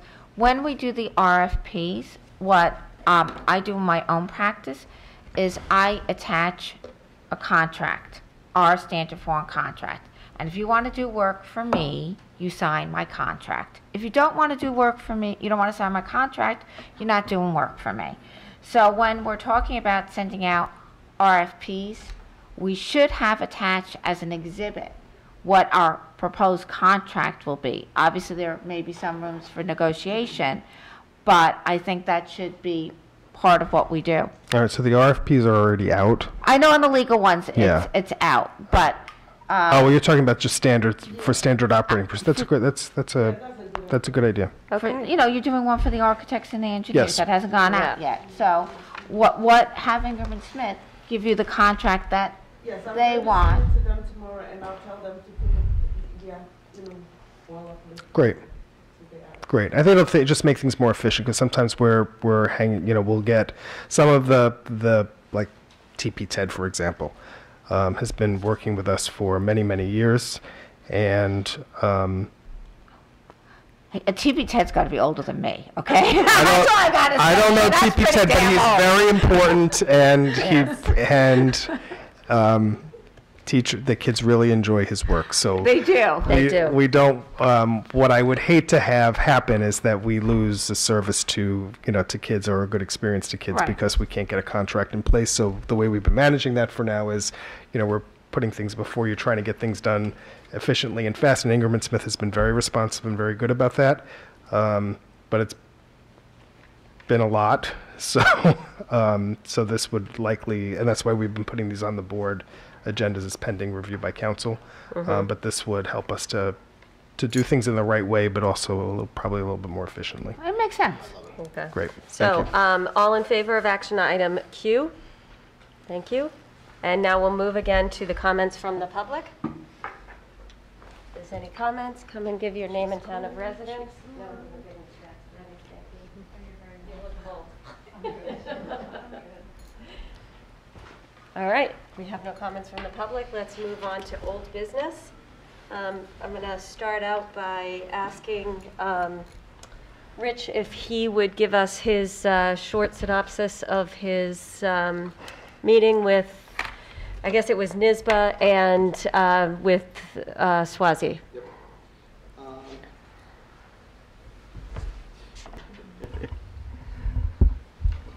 Thank you.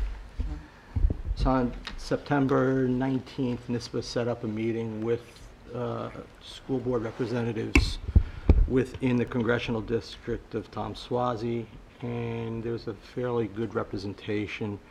They basically dictated the program around 4 general pieces that they were concerned about. One dealing with Disability Educational Act, one dealing with the Perkins Act, one dealing with school choice, and the last one was dealing with, unsupervised or unaccompanied, I should say, minors, which has become a pretty significant problem. And the recommendations that they made, Congressman Swazi listened and he gave his input.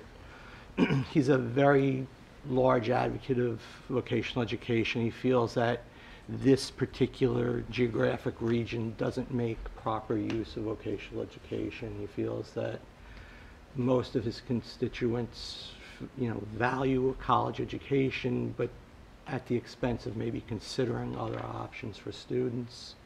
So he feels that it's important. House has passed the Perkins Act. It's stalled in the Senate right now, so he said he would contact Senator Schumer to see what he could do. In terms of Disabilities Education Act, apparently when it was introduced in 2006, the federal government pledged that they would pay for 40% of the mandates, and they've never done that. And last year it was approximately 11%. Congressman Swazi was not aware of that. Now he is aware of that, and he said we'll see what he can do to get funding up. In terms of school choice, he felt that initially the idea of charter schools and the voucher program had some merit because there were a significant number of underachieving schools across the country, New York State.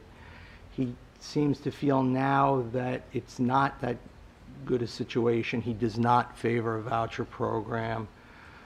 He does not favor charter schools because he felt that the impetus to improve the schools has taken place and the schools by and large are functioning well. So he seems to feel that the money should stay in public education, and if somebody chooses to send their child to a private or parochial school, then they should bear the burden of that. He felt that part of the problem with finance in New York State is we are, in his words, hyper-mandated. We have so many mandates, so many more mandates than federal government requires, that it becomes very costly for the individual districts. So his recommendation is to go back and really look at some of these mandates, and the ones that are essential by all means keep in place, but some of them he seemed to feel instead of having mandates, guidelines would be better, where you would monitor the guidelines, and this way you take some of the burden off individual taxpayers. In terms of the unaccompanied minors, it's a big problem, and it's not just in the high-profile districts that you read about in Newsday. The representative for Lucas Valley said apparently the first day of school they had 24 kids show up that they had no idea were going to be there. So it's becoming more and more of a problem. He listened and he's taking it under advisement, but he's really not quite sure what we can do at this point to rectify the problem. That was about it. And I have some handouts I'll pass to you as well. Great. Thank you so much. That was really, really informative, and thank you for going and representing us and bringing all that information back to us. I have two other things I just wanted to bring up before Others, I think I might have yours, which is the Pride Survey. Mhm. Okay, so I was going to ask you if we've looked into, I think this is the year. I don't know if you have an update for us on the Pride I Survey. don't have an update for you on Okay, that. we're other just than- reminding you. It's Yes. on the old business log. Very great. Okay. I would suggest it's more than just a reminder. I think this is we've done this every 2 years. It really provides us with some very specific data regarding substance abuse, and I think for the development of any curriculum that we're going to do, we need Casa, you need some we guidance. need numbers. So You talk about do we strategic usually planning. do it It's in the same. spring, the fall? I think we transferred to the youth development survey. That's what it used to be. Yeah. Same Right. difference. So We'll have I think that's something that we should be doing in the next month or two. Just a suggestion. not, yes. Or whenever we usually. I think. Whenever we usually do We it, were right. taking, Keep the time frame the same, like if we've always done it in the spring. I'm not so sure we should, I think it's- I think we need to revisit that if it's in the spring, because we are in desperate need of information for But both. the data's not the same if you change the time frame. I think it's been in the fall because we've always gotten the Yeah. results before get it the in- school year Okay, so then hopefully, ended. win-win, let's see. Yes. We'll have a Okay. schedule for you at the next meeting. Okay. And then I just had, a community member had brought up the middle school sport attendance policy, and you were going to look into that. And I Yes. forgot to remind you. No. It's not so I am still, I've made that inquiry, and I'm collecting some data on that. Okay. All right, Yes. terrific. Okay, did anybody else have old business?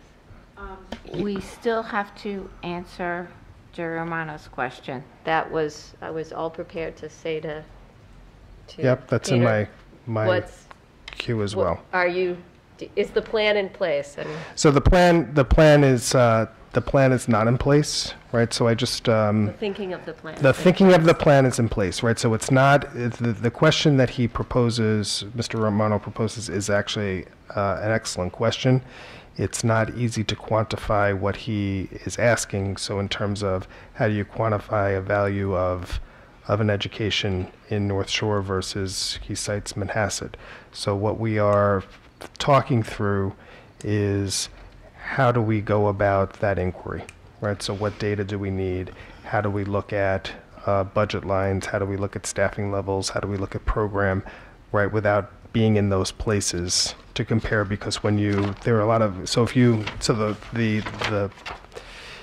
if you simply just take the budget the number of the budget, so in our case it's $2 million, and you divide that by the number of students, that gives you a rough per pupil expenditure, but it doesn't take into, and you could do the same thing for every other district in New York State, but it doesn't take into context all the varying factors that districts have: programming, transportation, private and parochial placements, right? So we're trying to get a handle on how to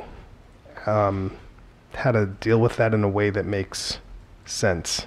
But the question that he poses deserves an answer, and we just have to figure out how to get there, right? So I will say that I do apologize for some of these things may seem to be taking a little bit longer, but honestly, it's only been 20 plus days. Right. Right. Right. Exactly. And also, on the middle school sports attendance policy, there's been a lingering question that Tim Madden presented, which is the attendance policy and the exceptions for the cultural Yes. trips, the exchange trips, the music tours. Yes. And I think that needs to be, revisited so that we have an answer one way or the other. I'm not advocating for either answer, but I think we need to have an answer. Okay, Okay. so that's old business. Any new business? So I just had a follow-up to the question that arose at the last meeting around the traffic study, potential traffic study. So what Olivia and I will do is we will build that into the 18-19 budget, and we'll revisit that that The traffic traffic study. study? Yeah, there was some discussion about whether or not we should do another traffic study. I think it depends on what it costs, and we should Yes. have that discussion. Yeah, absolutely. So it's not, we haven't determined, yes, we're going to do it, no, we're not going to do it, but what, if we decide to move forward with a traffic study, and perhaps there's value in doing that, that we would find out what the cost of that would be, and we would build that into the 18-19 operating budget. Can I ask that we get more than anecdotal evidence of traffic being worse this year? Yes. Yeah, I think that's the function of the traffic study. Well, but right. Yes and no. If we're going to fund the traffic study Right. because we think there's a perception that it's worse, Okay. Well, if you're telling me that Ross Haber was off on the demographics and we have more students enrolled than was anticipated, and that you're seeing new families move in, that I think if the demographic study is showing an influx, then it may warrant a traffic study based upon the the changing population. Well, And I think that's a discussion for a larger discussion for the board. Because I think the issue is there traffic, but like that, we have a traffic study, and we can certainly put that out to people and let them read it. Because the problem wasn't that there was traffic, and the problem wasn't that that the recommendations we already had weren't good. The problem was, in the last extensive bond discussion, the community was Not supportive. absolutely against the expense of the solution from the traffic study. Yes, but So that- it depends. What does it it depends, cost? but You know, because I don't I want to think spend it's more money worth on a looking study at. that people don't want to pay for the solution. well, unless So we what's it get cost? we maybe those solutions were given back in when my children were in elementary school. Maybe there are different solutions that we haven't looked at. So I think It may be worth doing. So let's take a look at it. I think there's value in looking at the old traffic study, looking at what the cost would be for a new traffic study, defining what we would want to know out of the new if we wanted to do a new traffic study, and then to the extent that knowing what those costs are, and then to the extent that it makes sense for us to do, we could have those conversations within the construct of the budget development process. But you don't have to decide tonight if you want to have a traffic study or not. We'll make sure that the board has options and good information to make an informed decision. Is Okay. that I think fair? that's fair. All right. Yes, Joanna. Two things. I'd like to make a comment and a request regarding homecoming. And I understand it was a fantastic day. I think it was the first homecoming that I've missed in my entire life. So, but I understand it was great. But I do think that we need to think about homecoming as an honoring of our varsity athletes and not one team. My experience with the school districts is that homecoming becomes a place to showcase your varsity volleyball team that morning, your soccer team later on. So it is not focused only on one team. So I would ask that perhaps that can be looked into. I think the way that's happening is a little old school. All right, so that's good feedback. We're actually meeting next week to do a recap, so we'll bring that. And I understand. It's more the way she Yeah. Well, it's interesting you raised that, Joanna, because there was there's been a little infighting going on. Not infighting, but there's a discussion going on. So for years, the moms paid out of their own pockets decorating the school. And Mr. Cousins had asked the PTO to reimburse them. You're talking about a couple $100. And there was some opposition within the PTO this year to reimbursing the parents who are laying out the couple $100. And they're doing it very inexpensively. Jody Sorella is still glittering footballs without any children in the school. I don't get that for hours at a time, but she is. And when they asked me, when we had this discussion, my position is that homecoming is a community event. And when we had the opening of the track and field, 3 years ago? And we did the homecoming journal, and we had the carnival, and we were trying to make it a more community-wide event. That if that's what we're really wanting, it to be a more community-wide event, And if we want to showcase other varsity athletes, which I think is an excellent point, It should be. it should be funded. Absolutely. So, Just saying. Absolutely. right. That So- may cut down on the amount of glitter we can provide, but it should. I'm going to they tell you should that be- Jody Sorella will be glittering until she's 95. So it was a community event. Thank you to Lori Grinberg, who did all the work putting that together, because it was a community event. I was there. There were a lot of families. It was really lovely. There were other groups incorporated, but I can tell you that the Labate children griped all day that their teams were not recognized and that it was all about football. So, Point well taken. right.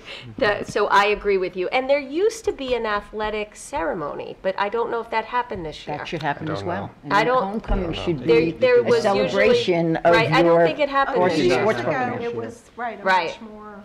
Because I remember attending it last year. It was after the game in the gym. So anyway, I think there's a lot of takeaways. It was a wonderful homecoming. A lot of families were out there. The stands were full. They sold lots of burgers and hot dogs and And all those things could materials. be going on while other games are going on and Agreed. something's going on in the gym. Agreed. I The mean, whole, and there were some games that were in the morning. I think some other, but they're not showcased in the way you're talking about. So I agree with you. It's the mentality that goes Yes, along with that it. it should be all about, and even one of the band moms said to me, next year she's putting musical notes on the fence with each kid's name, like they do the football kids, because the band was That's great. out of this world terrific. And They you know, were I'm the parent who terrific. went every year to see the pep band, because that's what I had never had an athlete, but I did have a pep band. And And let I- me tell you, there were some years they were freezing. Could we, you know, while we're talking about that, we need to talk about those shirts. Yeah, the shirts are awful. The shirts are awful. All right. Just quick question. It ended up very early this year. more- Yes. Is that just the way it goes, or? So is that something we can work on? It was, yes, and everybody agrees that it was Way too too early, early. but there were a lot of factors. Columbus Day. We had Columbus Day to contend with, we had the Jewish holidays to contend with, we had team availability to contend with. Right. So it was, everybody agrees that, It was not myself ideal. especially, that having homecoming, planning homecoming, Right when you got. well, I mean, and next year that won't be the case, but Right. as we're trying to open schools simultaneously is very difficult to do. Let me share with you another factor that's very important in selecting the date for homecoming, and that is the team that you're playing Yes. I was against. not so you gonna- can- I was not So you going can to be go there. successful Yes. on homecoming. So anyway, there's a lot of was not takeaway. going to go It really was a community event, though. There Right. were, Rich, you and I, we were there. There were so many families. was It was great. wonderful to see. Thank you to all 5 schools who participated, and a big thank you to our middle school principal, who got dunked. What a 100 good sport times. he was. He was in the dunk tank. Oh, you got pictures? It's in the Herald this week. Was such a good sport. So great. I thought it was a warm day. yeah, it was a warm day. I but- tried to dunk him. I missed 3 times with the ball, so I got frustrated and just pushed it. It was really terrific. There's a picture of me trying to do it. I look so Then you determined. need to see our star picture or something about your aim there. Well, that is another story All entirely. right, so I'm going to motion. No. I have not. Wait, Okay. can I just backtrack for 1 second on busing for a Yes. second? So I don't want to forget. A question came up from the board about The 6th grade now. exactly Yes. what are the changes. So we asked. So Olivia got in touch with Michelle Okay. to get some preliminary data. So can you just give the board those Yes. numbers? Oh, Olivia, you got please? it already? Okay. Yes. Yeah, about 135 students in grades 7 and 8 now qualify for transportation. Great. What we also want to find out is the ridership. How Yes. many students That was the question. really ride of the 130? But it's too early to do that. It's usually good when everything has settled, kids have all their programs in place. We'll do it in October. Okay. One day in October to find out the actual ridership. Okay. And then one other thing we also want to find out is, has it reduced congestion? at the middle. So in my personal experience, my anecdotal experience as a mom who drives sometimes twice a day to the school, it's better. But I have sat in less traffic. Can I also ask, I think choosing one day in October is great. I don't want to put a burden on Michelle, but is it possible to choose one sunny day, one rainy day, so at least we have weather conditions and how that affects things a couple days? Yeah, I don't think one day is You know, And I think you have to really Different look days at of it the because week there kind could be of thing. things going on, you know, a field trip or something like that. Okay. And the reason why I asked that ties into the transportation study, because if the goal of increasing the busing availability and changing the limit, and we could do it without any increased cost, was to part of it was to reduce congestion as well as help parents who are working, right? So if we find that there's more opportunities for that, then maybe that's something to talk about in further increasing our busing, since we have our own busing. And what it would cost, depending on, obviously, if we had to buy more buses and, where to park them and finding drivers, which is really a big problem for you, I know, but. But if we can, if the numbers bear out and we can continue each year to make even just very incremental progress on the number of kids we can offer the bus to, I think the parents and the environment would be hugely appreciative.